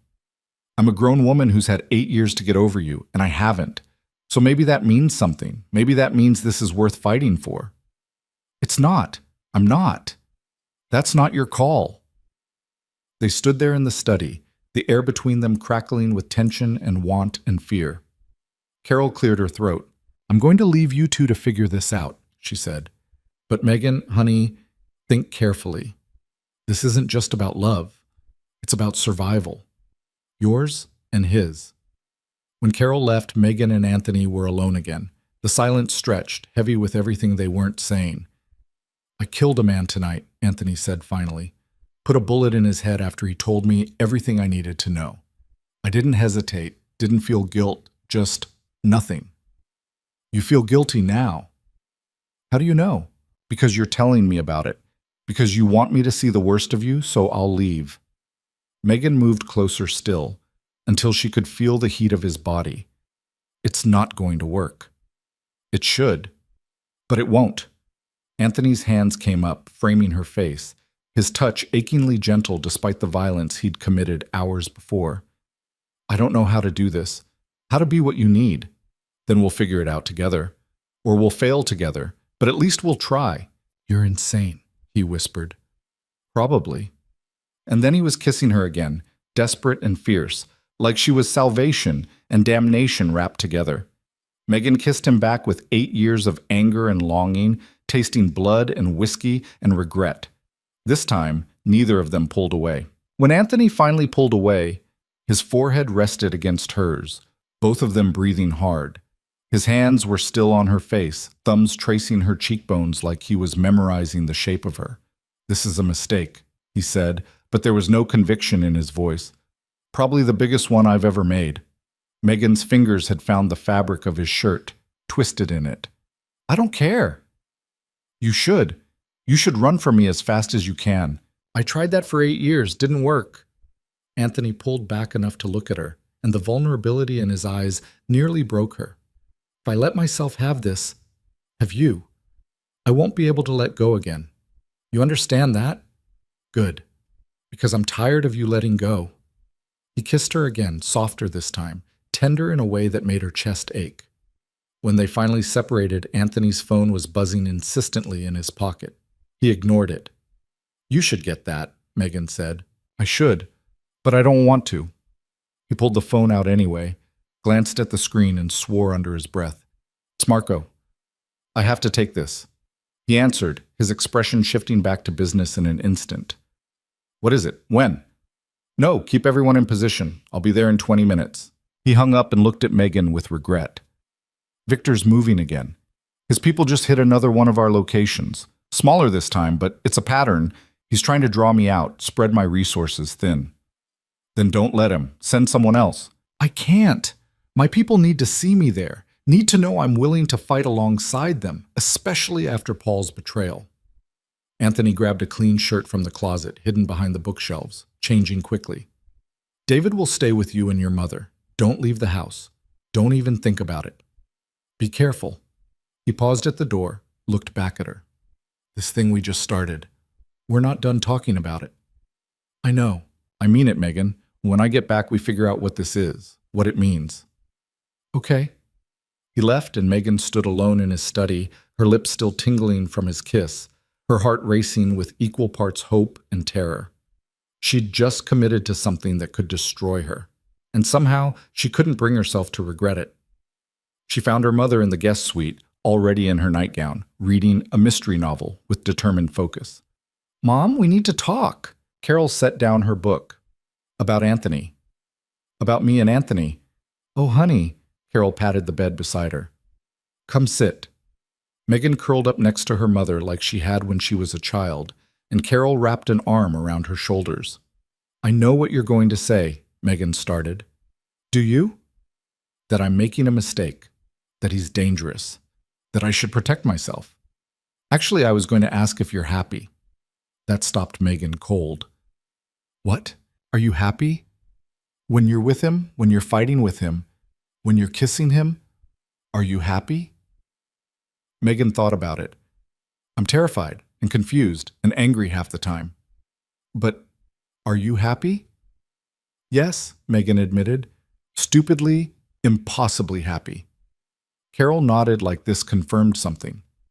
Then that's what matters. You're not going to tell me I'm being reckless? Oh, you're absolutely being reckless.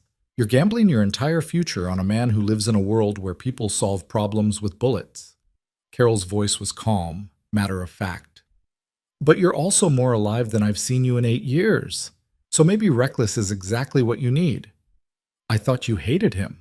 I do. A little. For hurting you. Carol squeezed her shoulder. But I also saw the way he looked at you tonight, like you were the only thing keeping him human.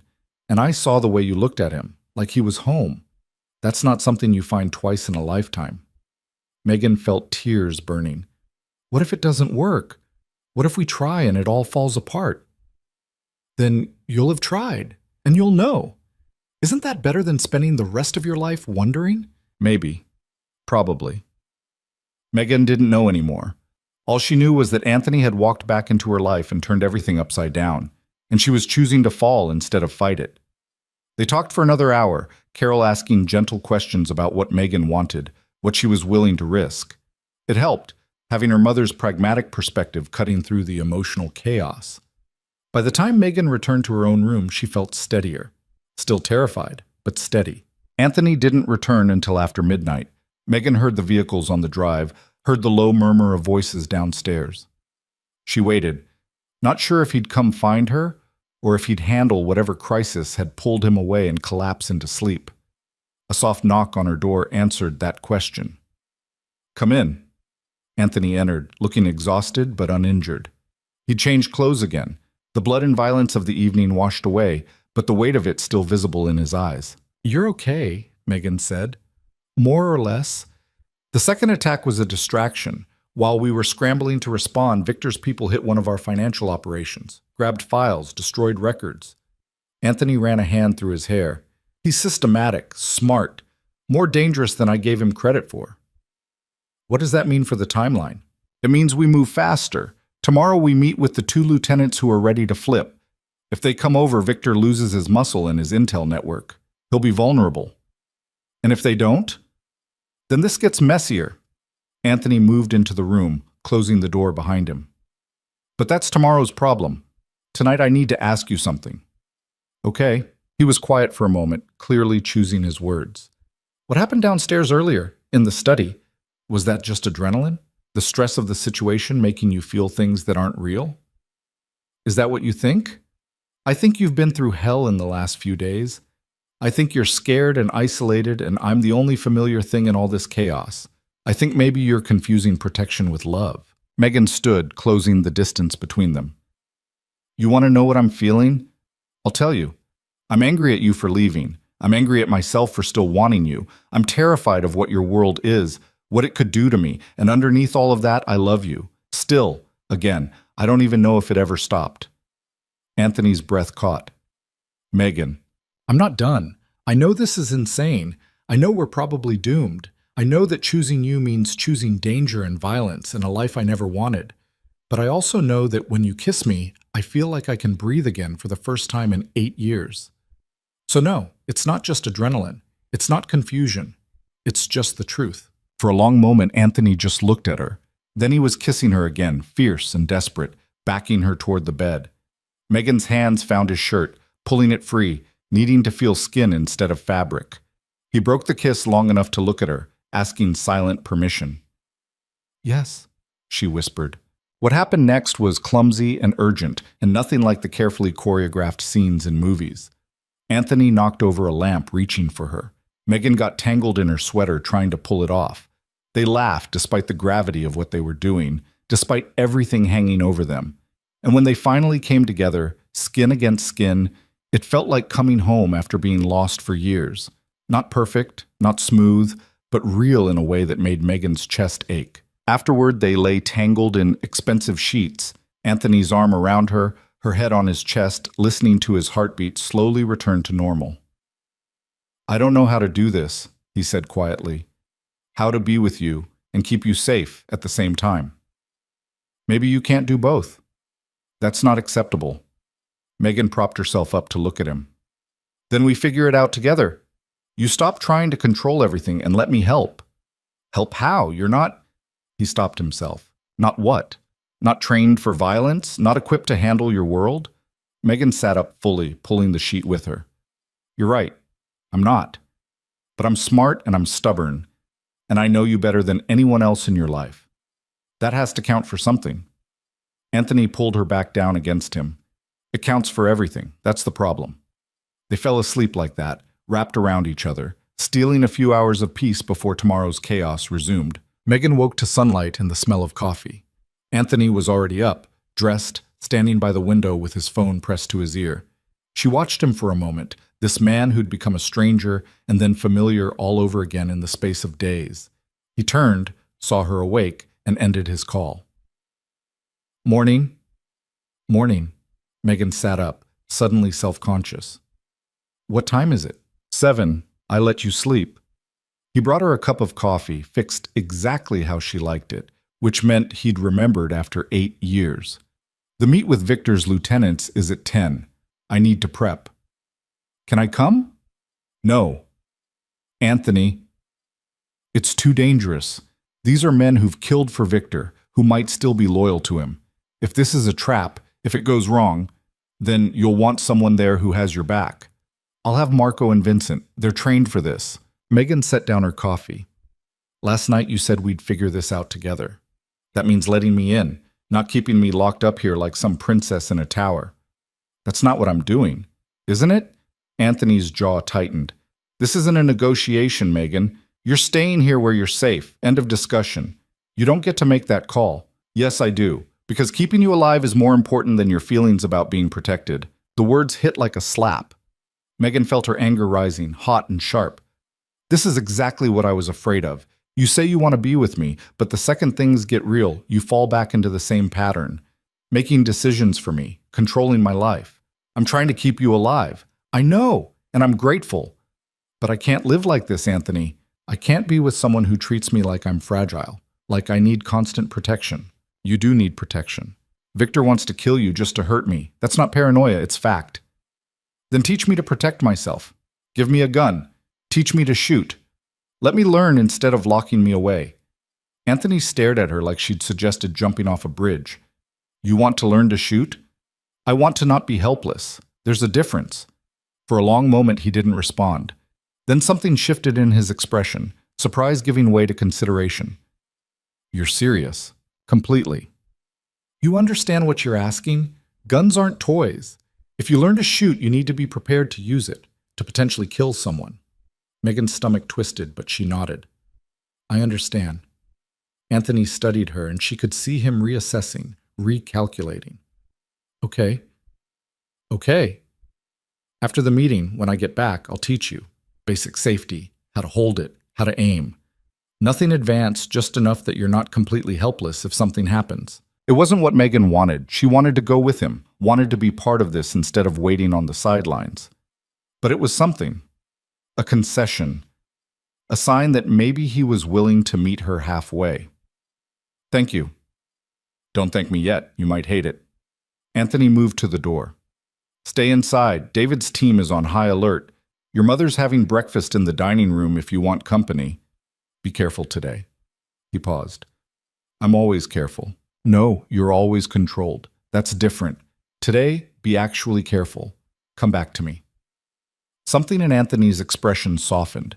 He crossed back to her, kissed her forehead. I will. I promise. When he was gone, Megan got dressed and went to find her mother.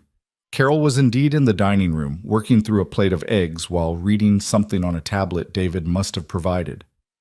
Morning, honey. Sleep well? The knowing look in her mother's eyes made Megan flush. Mom, I'm just asking about your sleep. Why, did something else happen? You're impossible. I'm observant. There's a difference. Carol set down the tablet. He left for the meeting? Yes, and I'm stuck here, useless. You're not useless. You're safe. There's a difference.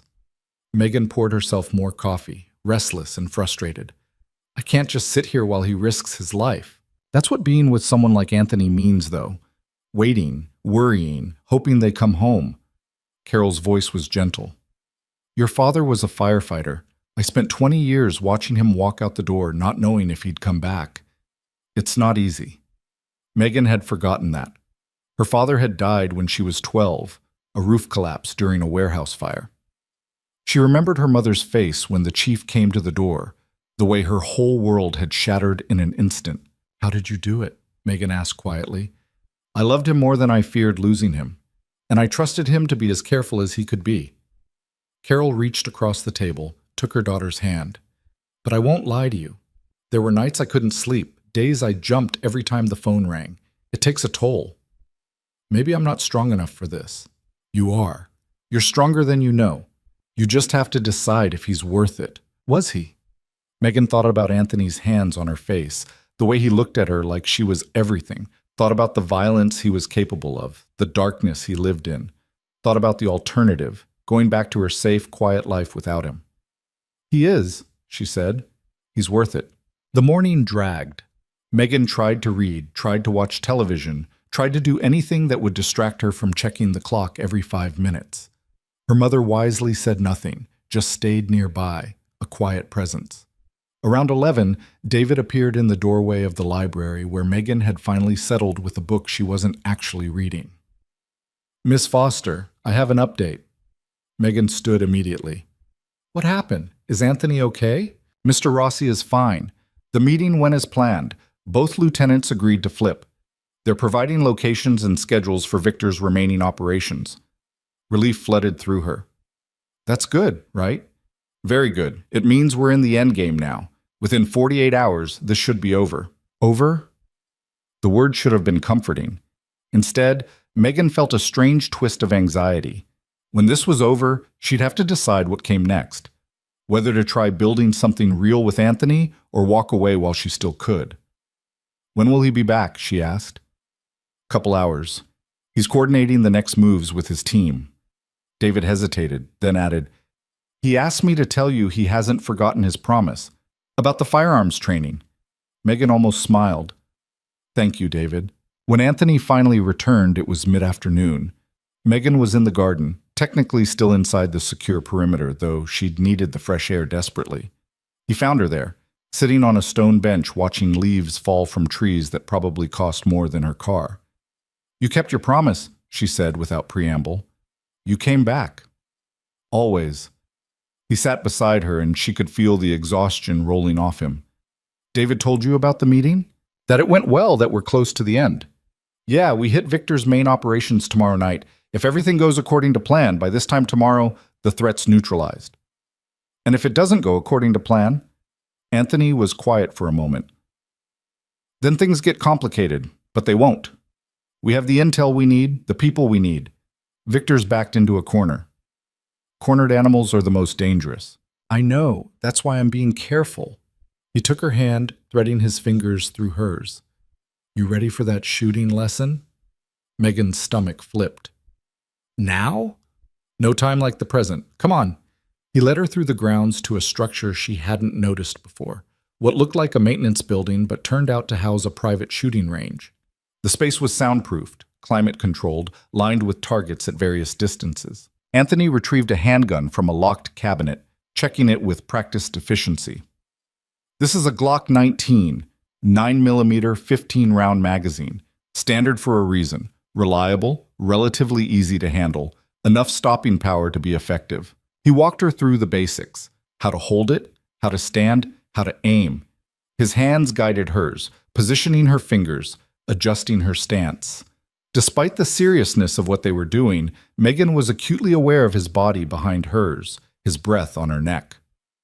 "Focus," Anthony said, and she could hear the smile in his voice. "I am focused." On the target. He stepped back and Megan raised the gun, trying to remember everything he'd told her. The weight felt foreign in her hands, heavy with potential violence. "Whenever you're ready," Anthony said. Megan squeezed the trigger. The recoil surprised her, the gun jumping in her hands. Her shot went wide, missing the target completely. "That's okay. Try again. Adjust your grip." She fired again and again. By the 10th shot, she was at least hitting the target, even if she wasn't anywhere near the center. "Better," Anthony said. "You're flinching less. Try to keep your breathing steady." They spent an hour there, Anthony patient and methodical as a teacher. By the end, Megan's arms ached and her ears rang despite the protection, but she could reliably hit the target. Not well, not expertly, but enough. "You did good," Anthony said as they packed up. "Better than most people their first time." "I hate it," Megan admitted. "The weight, the noise, the feeling of it. I hate all of it." "Good. You should hate it. Means you respect what it can do." He secured the gun back in the cabinet. "But now if something happens, if someone gets past my people, you know how to defend yourself."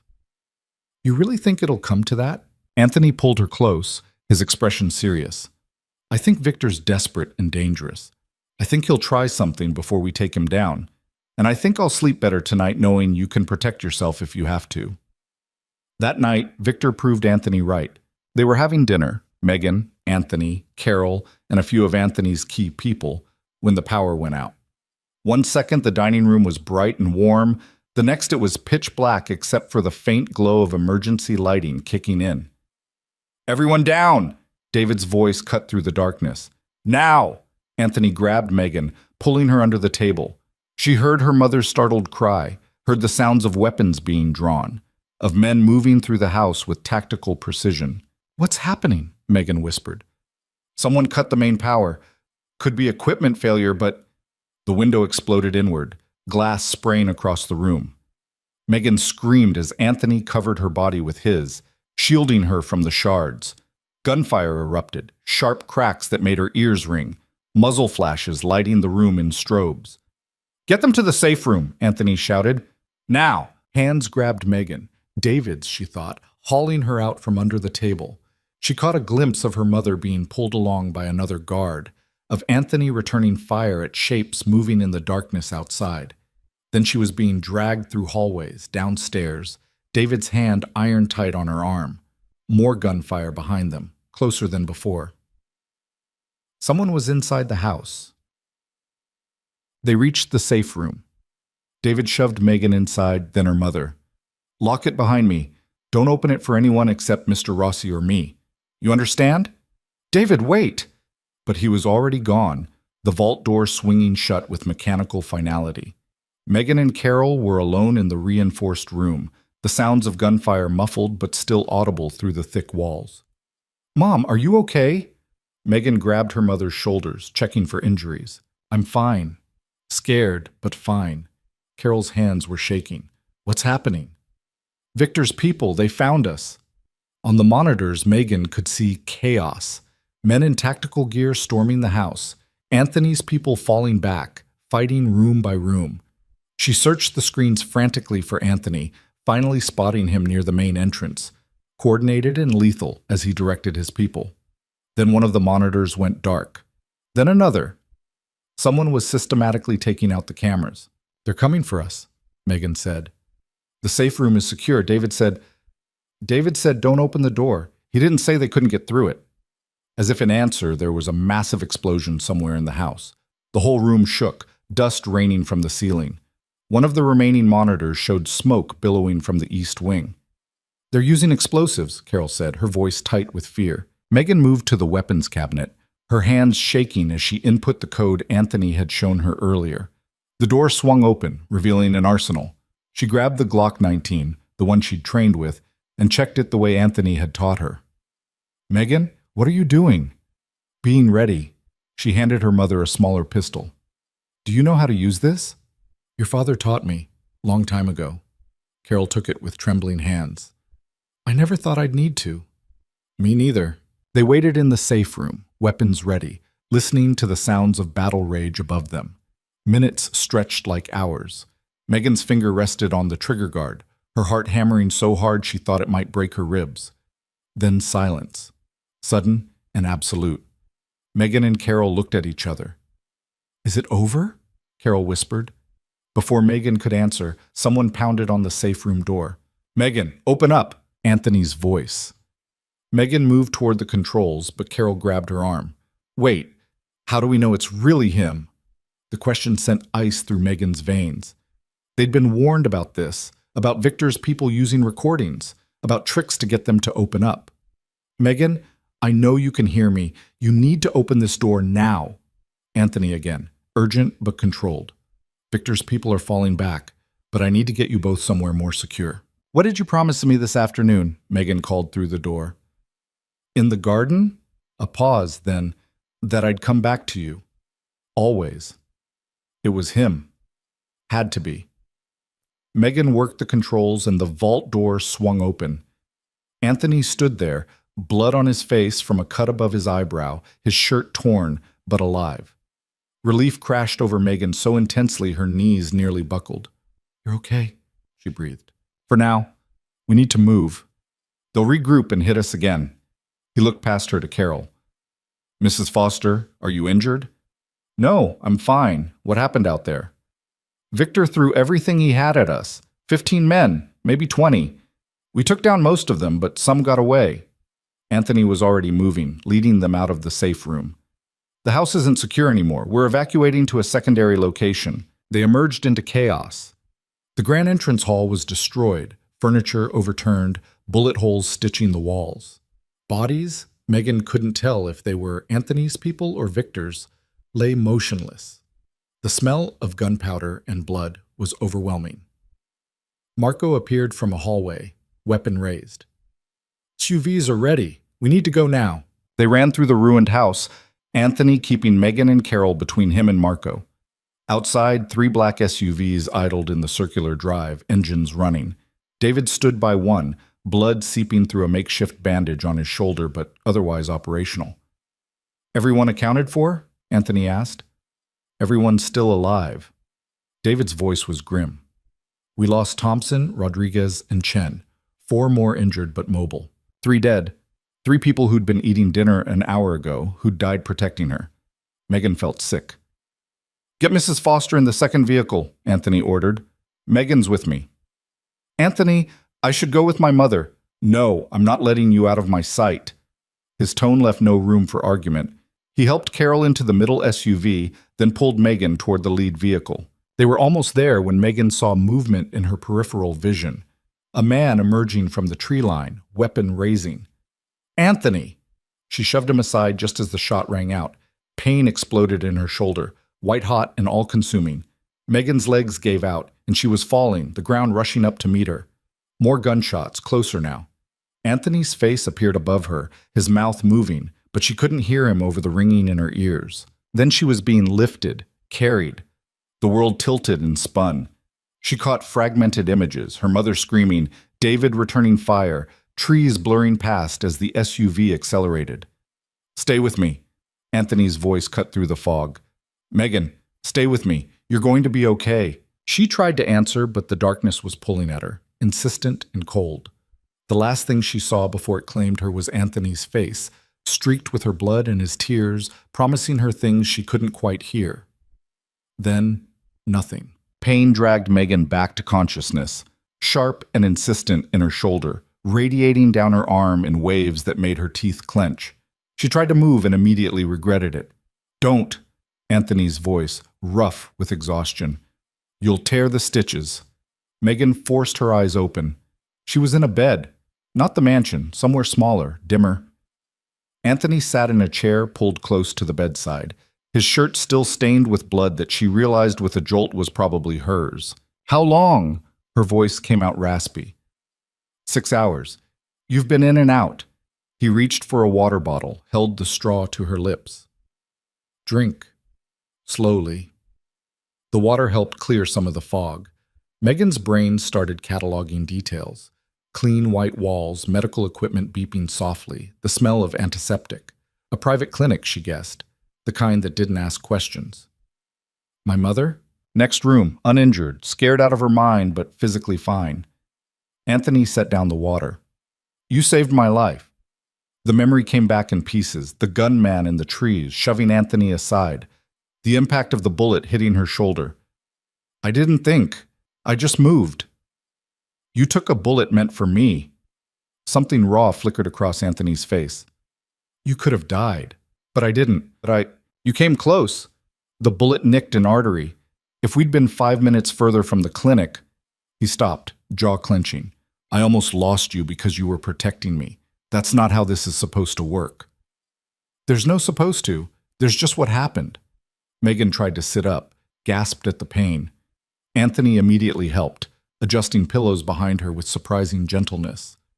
Did they get away, Victor's people? Most of them. We're tracking the ones who survived. Anthony's voice went cold. But Victor himself wasn't there. He sent his crew to test our defenses while he stayed safe somewhere. Cowards move. Smart move, Megan corrected. He's still out there. We're not safe yet. No, we're not. Anthony stood, pacing to the window.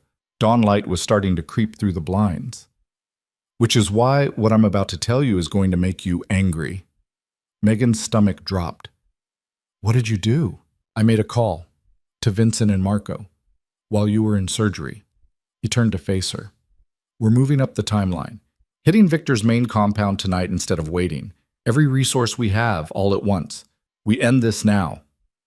That's not what makes me angry. What else? Anthony's expression confirmed her suspicion. You and your mother are being moved to a secure location 3 hours from here, somewhere Victor doesn't know about, somewhere he can't reach. You'll stay there with a full security team until this is over. No. Megan, no. I'm not running while you walk into a war. She pushed herself more upright despite the pain screaming through her shoulder. You promised we'd figure this out together. That was before you got shot protecting me. Anthony's control cracked, anger and fear bleeding through. I can't do this if I'm worried about you. I can't focus on taking down Victor if half my brain is terrified that he'll get to you again. Then don't make me leave. Keep me close where you know I'm safe. The safest place for you is as far from me as possible. We tried that already. 8 years, remember? It didn't work. Megan met his eyes. I'm not leaving. You'll have to physically drag me, and given that I just got shot, that's going to make you look like a real bastard. Despite everything, Anthony almost smiled. You fight dirty. I learned from the best. He moved back to the bedside, sat on the edge. You understand what tonight means. If we fail, if Victor wins, he'll kill everyone connected to me, including you, especially you for what you did to his men at the house. I didn't do anything. I was in the safe room. You survived. That's enough. Anthony took her hand, careful of the IV line. This isn't a game, Megan. This is the end. One way or another, by tomorrow morning, either Victor's dead or we are. The weight of that settled over her. Then I want to be with you. If this is it, if these are the last hours, I don't want to spend them hiding in some safe house wondering if you're alive. You're asking me to risk you. I'm asking you to trust me, to let me make my own choices, even the dangerous ones. She squeezed his hand. I know the cost. I'm choosing to pay it. Anthony looked at her for a long moment, and she could see the war in his eyes. Finally, he nodded. Okay, but you stay with David at a secondary position. You don't come to the compound. That's non-negotiable. Deal. And if things go wrong, if I give the order, you run. You and your mother get in a car and you drive until you hit Canada. Understood? Understood. He leaned down, kissed her forehead. I'm going to check on your mother. Try to rest. The doctor said you need at least a few more hours before you should even be sitting up. Anthony? She caught his hand before he could leave. Come back to me tonight. Whatever happens with Victor, you come back. I will. I promise. After he left, Megan lay back against the pillows, exhaustion pulling at her. But her mind wouldn't quiet. Tonight, everything would end. Either they'd win and she could start building a real life with Anthony, or they'd lose and none of it would matter. She must have dozed because the next time she opened her eyes, her mother was sitting in the chair Anthony had vacated, watching her with red-rimmed eyes. Mom, don't you ever do that again. Carol's voice shook. Don't you ever scare me like that. When I saw you fall, when I saw all that blood, I'm okay, I'm fine.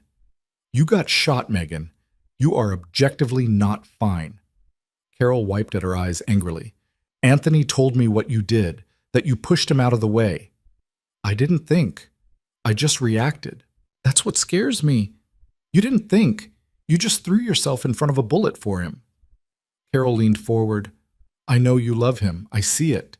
But you can't keep doing this. You can't sacrifice yourself for him. He would do the same for me. He has done the same for you. 8 years ago, when he left. And it destroyed you both.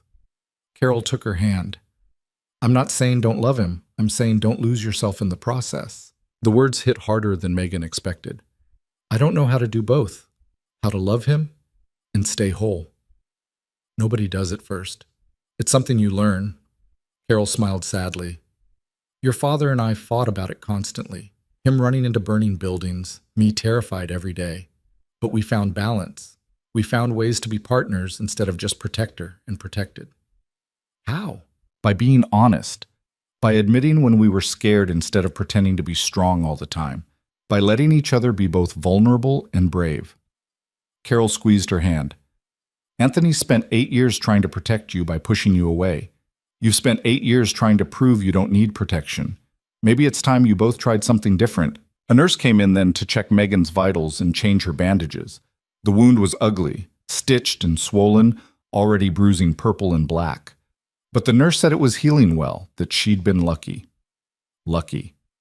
Megan would have laughed if it didn't hurt so much. By late afternoon, the doctor cleared her to move around, though he warned her to take it easy. Megan showered carefully, changed into clothes someone had brought, jeans and a loose button-up shirt that didn't aggravate her shoulder. When she emerged, Anthony was back, looking marginally more rested but no less tense. We leave in 2 hours, he said. I've arranged for your mother to be taken to the secure location as planned. You'll come with me to the secondary position like we agreed. And if I say I've changed my mind about that, then I'll have David carry you there unconscious if necessary. Anthony's tone said he wasn't joking. I'm already breaking every rule I have by keeping you anywhere near this. Don't push it. Megan wanted to argue, but the look in his eyes stopped her. He was barely holding it together, the stress of the impending confrontation written in every line of his body. Pushing him now would only make things worse. Okay, secondary position, but you keep me updated, every step. I will. The next 2 hours passed in a blur of preparation. Megan said goodbye to her mother, both of them crying despite their best efforts to stay strong. Carol made Anthony promise to keep her daughter safe, and the look he gave her in return was so fierce it left no room for doubt. Then they were in vehicles again, a convoy of 3 SUVs heading into the city as dusk fell. Megan rode with Anthony, his hand covering hers on the seat between them. "Tell me the plan," she said. "I want to understand what's happening." Anthony pulled out a tablet, showing her what looked like building schematics. Victor's main compound is a warehouse complex in the industrial district. 3 buildings, interconnected. He uses them for storage, operations, and he lives in a penthouse conversion in the center building. How many people? Somewhere between 20 and 30, based on our intel. We'll have approximately the same numbers, plus the element of surprise. Vincent's 2 lieutenants gave us access codes and guard rotations. You trust them? What if it's a trap? It might be. That's why we're going in prepared for the worst. Anthony zoomed in on the center building. Marco's team enters from the north, Vincent's from the south. I take a smaller team directly to the penthouse to confront Victor. And me? You and David stay here. He indicated a building 3 blocks away. High vantage point, clear sight lines. David's one of our best marksmen. If things go wrong, he provides cover while we extract. It was a sound plan. Professional. The kind of operation that should work if everyone did their jobs. But Megan couldn't shake the feeling that something was going to go wrong. What if Victor's not there, she asked. What if he ran? Then we tear apart his entire operation until we find him. But he won't run. Men like Victor don't run. They dig in and fight to the last. They reach the secondary position, an office building, evacuated for the weekend. David and 2 other men were already there, setting up equipment. Anthony walked Megan through to a corner office with windows overlooking the warehouse complex in the distance. You stay here, he said. No matter what you see, no matter what you hear, you stay put. David has orders to physically restrain you if necessary. I know. You've told me, repeatedly. Anthony pulled her close, mindful of her injured shoulder. I need you to promise me something. What? If I don't make it back, don't. Megan cut him off. Don't say that, you're coming back. If I don't, he continued, voice firm, there's an envelope in the safe at the clinic. Instructions, money, contacts, everything you need to disappear and start over. Promise me you'll use it. Anthony? Promise me, Megan. She looked up at him, this man who'd turned her life upside down twice now, who'd broken her heart to save her life, who was about to walk into a situation that could kill him. And she knew that if she didn't promise, he'd spend the whole operation worried about what would happen to her instead of focused on staying alive. I promise. He kissed her then, deep and desperate, like he was trying to memorize the taste of her. When he pulled back, his eyes were suspiciously bright. I love you, he said. I should have said it 8 years ago. Should have said it every day since. I love you, Megan Foster. No matter what happens tonight, I need you to know that. Megan's throat was tight. I love you too, so you better come back and tell me again in person. I will. He kissed her once more, quick and fierce, then stepped back. David, she's yours. Keep her safe. With my life, boss. Then Anthony was gone, his footsteps echoing down the empty hallway. Megan watched from the window as he emerged on the street below, climbing into an SUV with Marco and 3 others. The convoy pulled away, heading toward the warehouse complex. He'll be okay, David said quietly. Mr. Rossi's good at this. One of the best I've seen. Have you ever seen him this distracted before? This worried about someone? David was quiet for a moment. No, never. But maybe that makes him better, not worse. Gives him something to fight for instead of just something to fight against. Megan hoped he was right. The next 30 minutes crawled by. David set up a laptop showing multiple camera feeds, some from drones, some from cameras Anthony's people had planted. Megan watched as teams moved into position, dark figures against darker buildings. Any minute now, David murmured, his eye to a scope mounted on the window. Then everything happened at once. On the feeds, she saw Marco's team breach the north entrance, saw Vincent's team hit the south, saw muzzle flashes as gunfire erupted. The sound reached them seconds later, distant pops that made Megan's hands clench. They're in, David reported. Meeting resistance but moving forward. Megan watched the feeds, trying to track Anthony. There, she caught a glimpse of him moving through a hallway, weapon raised. 3 men with him, moving like they'd done this 1,000 times. They reached a stairwell, started climbing. On other feeds, the fighting was fierce, bodies dropping, both sides taking casualties. Megan saw one of Anthony's people go down, two of Victor's. The warehouse was chaos, smoke and blood and violence. "Come on," she whispered. "Come on." Anthony's team reached the top floor. Megan leaned closer to the screen, her heart in her throat. They approached a door. The penthouse entrance. One of Anthony's men placed something on the handle. Explosive charge. The screen went white as it detonated. When the image cleared, Anthony's team was moving through the smoke into a large space. And there, waiting for them, was Victor Castellano. He wasn't alone. At least 10 men surrounded him, weapons trained on the doorway. "It's a trap," Megan breathed. But Anthony didn't retreat. He stepped forward, lowering his weapon slightly. Megan couldn't hear what he was saying, but she could read his body language. Negotiating, trying to talk his way out. Victor said something back, laughed, raised his own weapon. "No," Megan said. "No, no, no." Gunfire erupted. Anthony dove behind a support column as his team returned fire. The feed dissolved into chaos. Too much smoke, too much movement. Megan couldn't track who was who, couldn't see if Anthony was okay. "David, can you see him? Can you see if he's—" "I got him." David's voice was tense. 3 o'clock. Behind the pillar. He's pinned down. On the screen, Megan could see the situation deteriorating. Anthony's team was outnumbered, outgunned. They were being driven back toward the stairwell. Then one of the feeds showed something that made her blood run cold. Victor's reinforcements, pouring in from a hidden entrance. At least 15 more men, cutting off the retreat. "They're surrounded," David said, already on his radio. "All teams. Rossi is pinned in the penthouse. Need immediate support. Repeat, immediate support." But on the other feeds, Marco's and Vincent's teams were fighting their own battles, couldn't extract to help. Anthony was on his own. Megan watched in horror as the situation spiraled. One of Anthony's men went down, then another. Anthony was still fighting, but he was running out of ammunition, running out of options. This was it. This was how it ended. She was going to watch the man she loved die on a grainy camera feed while she stood 3 blocks away, helpless. No. The word crystallized in her mind with perfect clarity. She hadn't survived getting shot, hadn't fought her way back to Anthony after 8 years, to lose him now because she'd followed orders to stay put.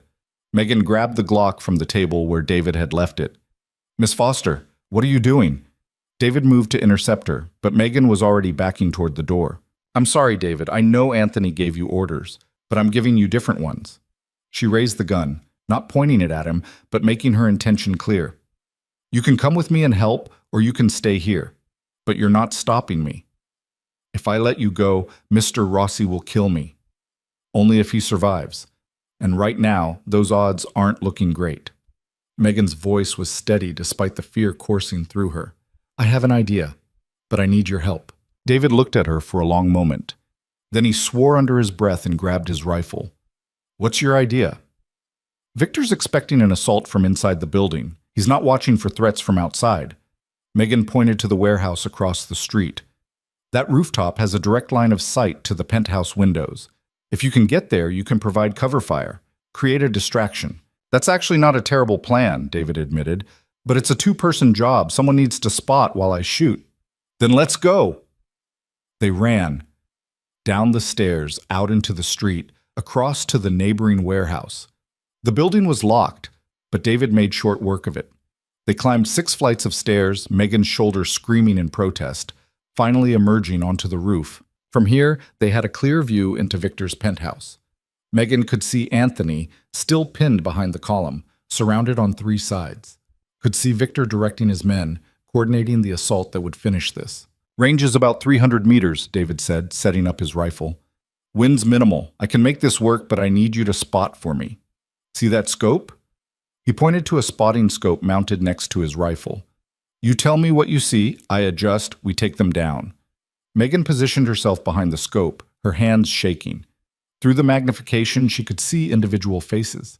Could see the fear and determination on Anthony's face as he returned fire. 3 men advancing from the left, she said.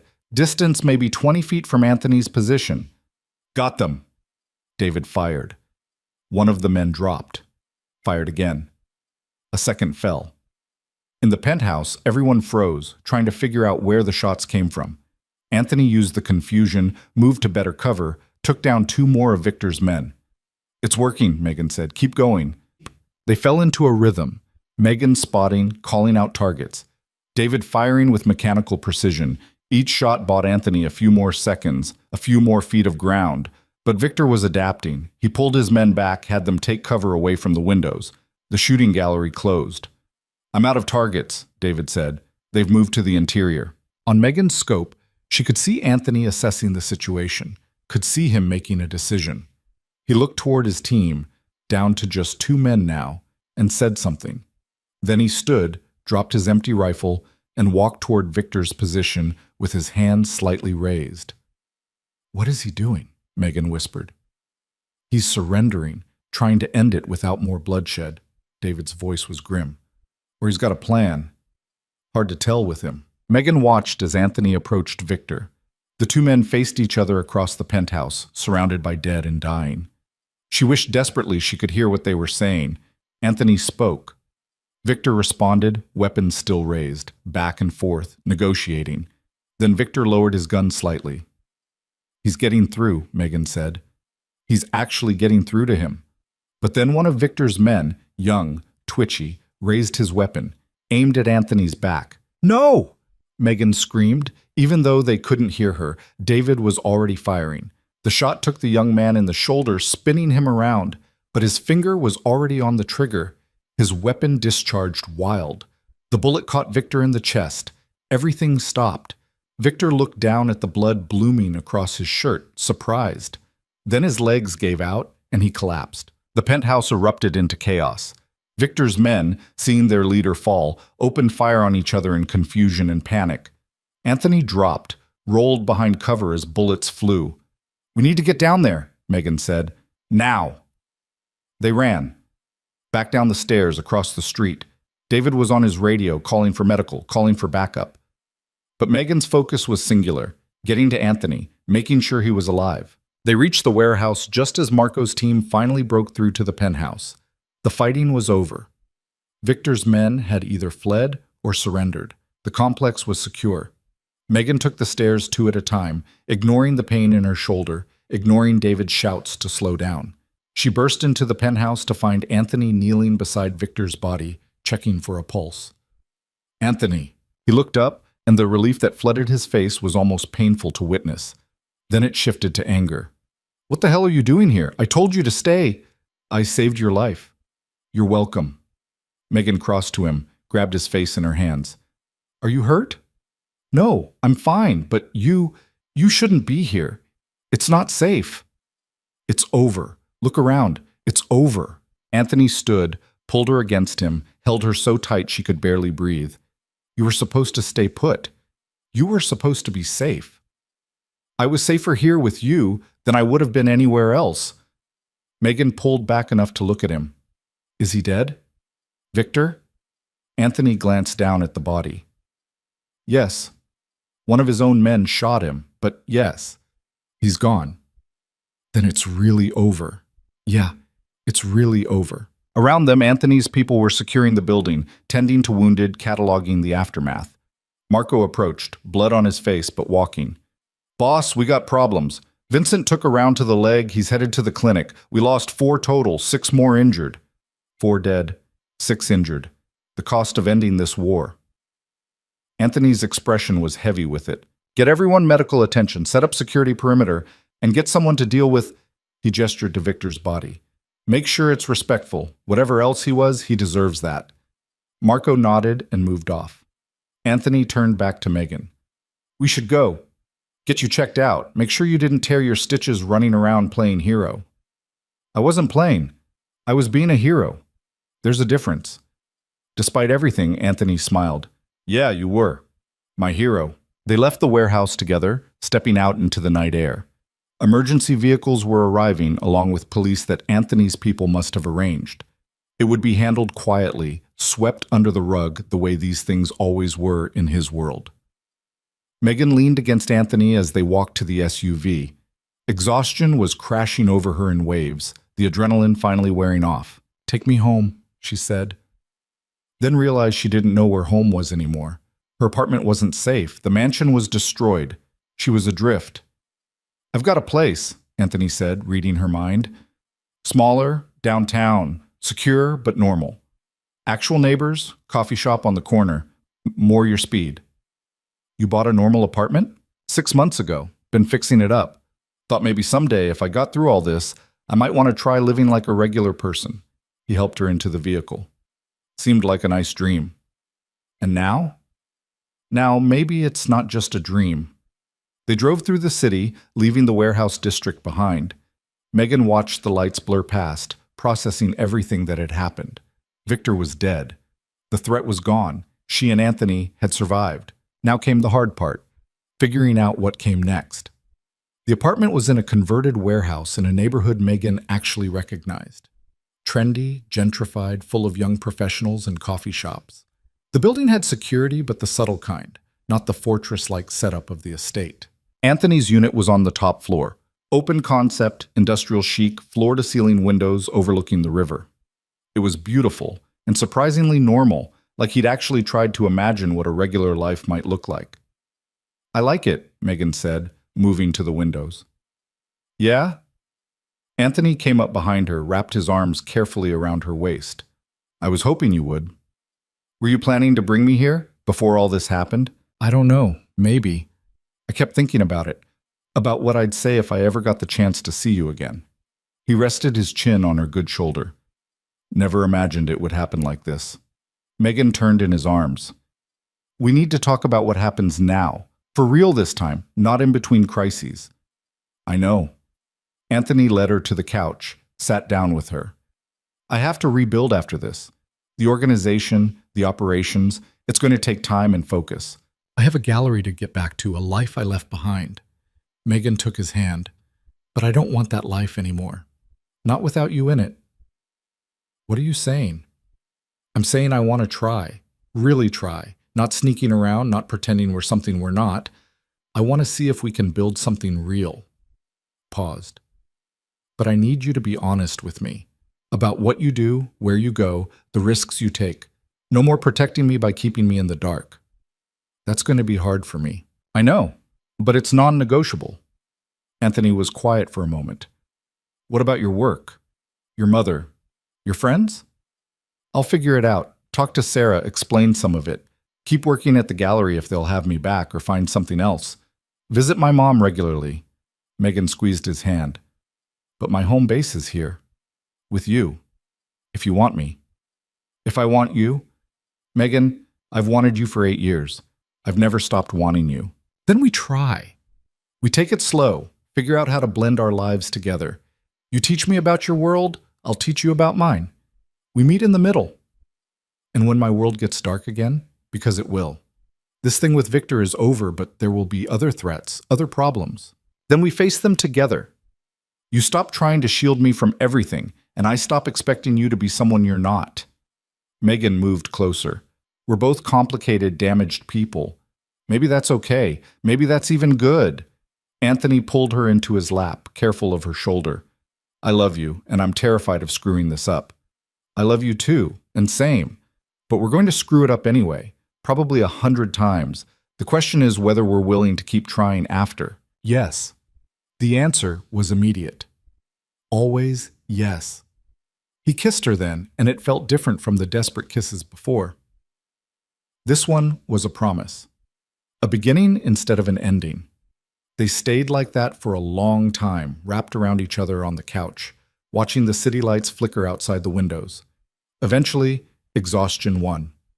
Anthony carried her to bed, his bed, in his apartment, in a life they might actually get to build together. Megan fell asleep in his arms, and for the first time in 8 years, she didn't dream about him leaving. She dreamed about him staying. The next few weeks were chaotic. Anthony had to consolidate power, deal with the fallout from Victor's death, navigate the complex politics of his world. Megan returned to the gallery, her boss surprisingly understanding after some vague explanations about family emergencies and personal crises. She didn't tell Sarah everything, but she told her enough. That Anthony was back, that things were complicated, that she was trying something that might be insane. Sarah's response was simple. "Are you happy?" And Megan realized she was. Despite everything, despite the danger and the uncertainty, she was happy. Carol returned to Connecticut, but visited often, warming to Anthony gradually. They'd never be best friends, but they reached an understanding. He loved her daughter. He'd protect her daughter.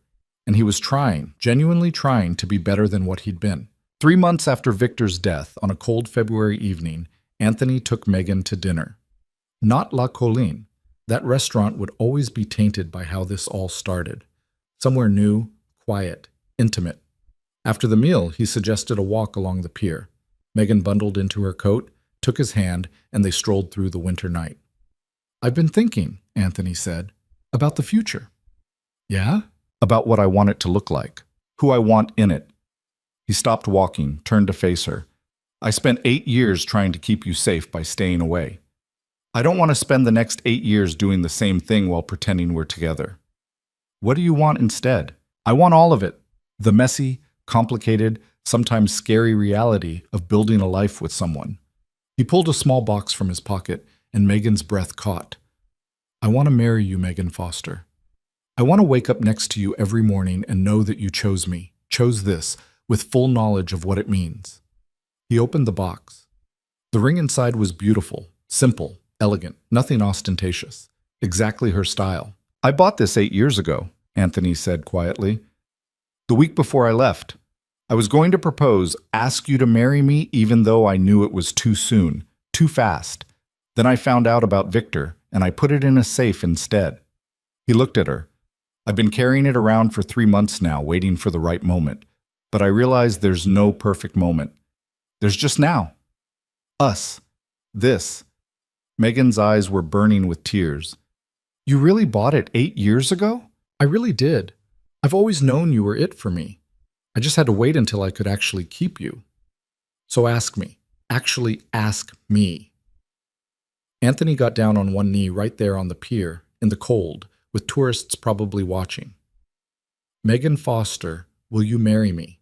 Will you take on my world, my complications, my damage, and let me take on yours?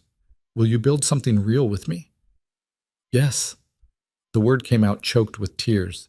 "Yes, absolutely yes." He slid the ring onto her finger, a perfect fit, of course, and stood, pulling her into a kiss that made the cold disappear. People around them applauded, but Megan barely heard them. All she could hear was her own heartbeat and Anthony's whispered promises against her lips. 6 months later, they stood in that same restaurant where it all started. La Colline, exorcised of its ghosts, surrounded by the small group of people they loved. Carol was there, proud and tearful. Sarah with her husband and baby. Marco and David and Vincent, Anthony's family of choice. Even Rosa, who'd helped Megan plan this day. The ceremony was simple. No religion, no elaborate production. Just two people promising to try, to fight, to stay, even when it got hard. When the officiant pronounced them married, Anthony kissed her like he'd been waiting his whole life to do it. And maybe he had been. At the reception, Carol pulled Megan aside. "You look happy," she said.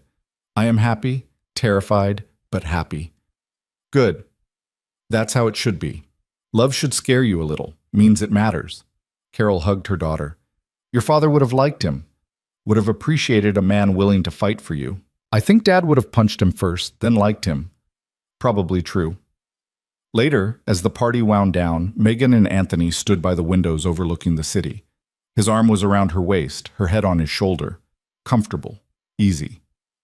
"Right. No regrets?" Anthony asked.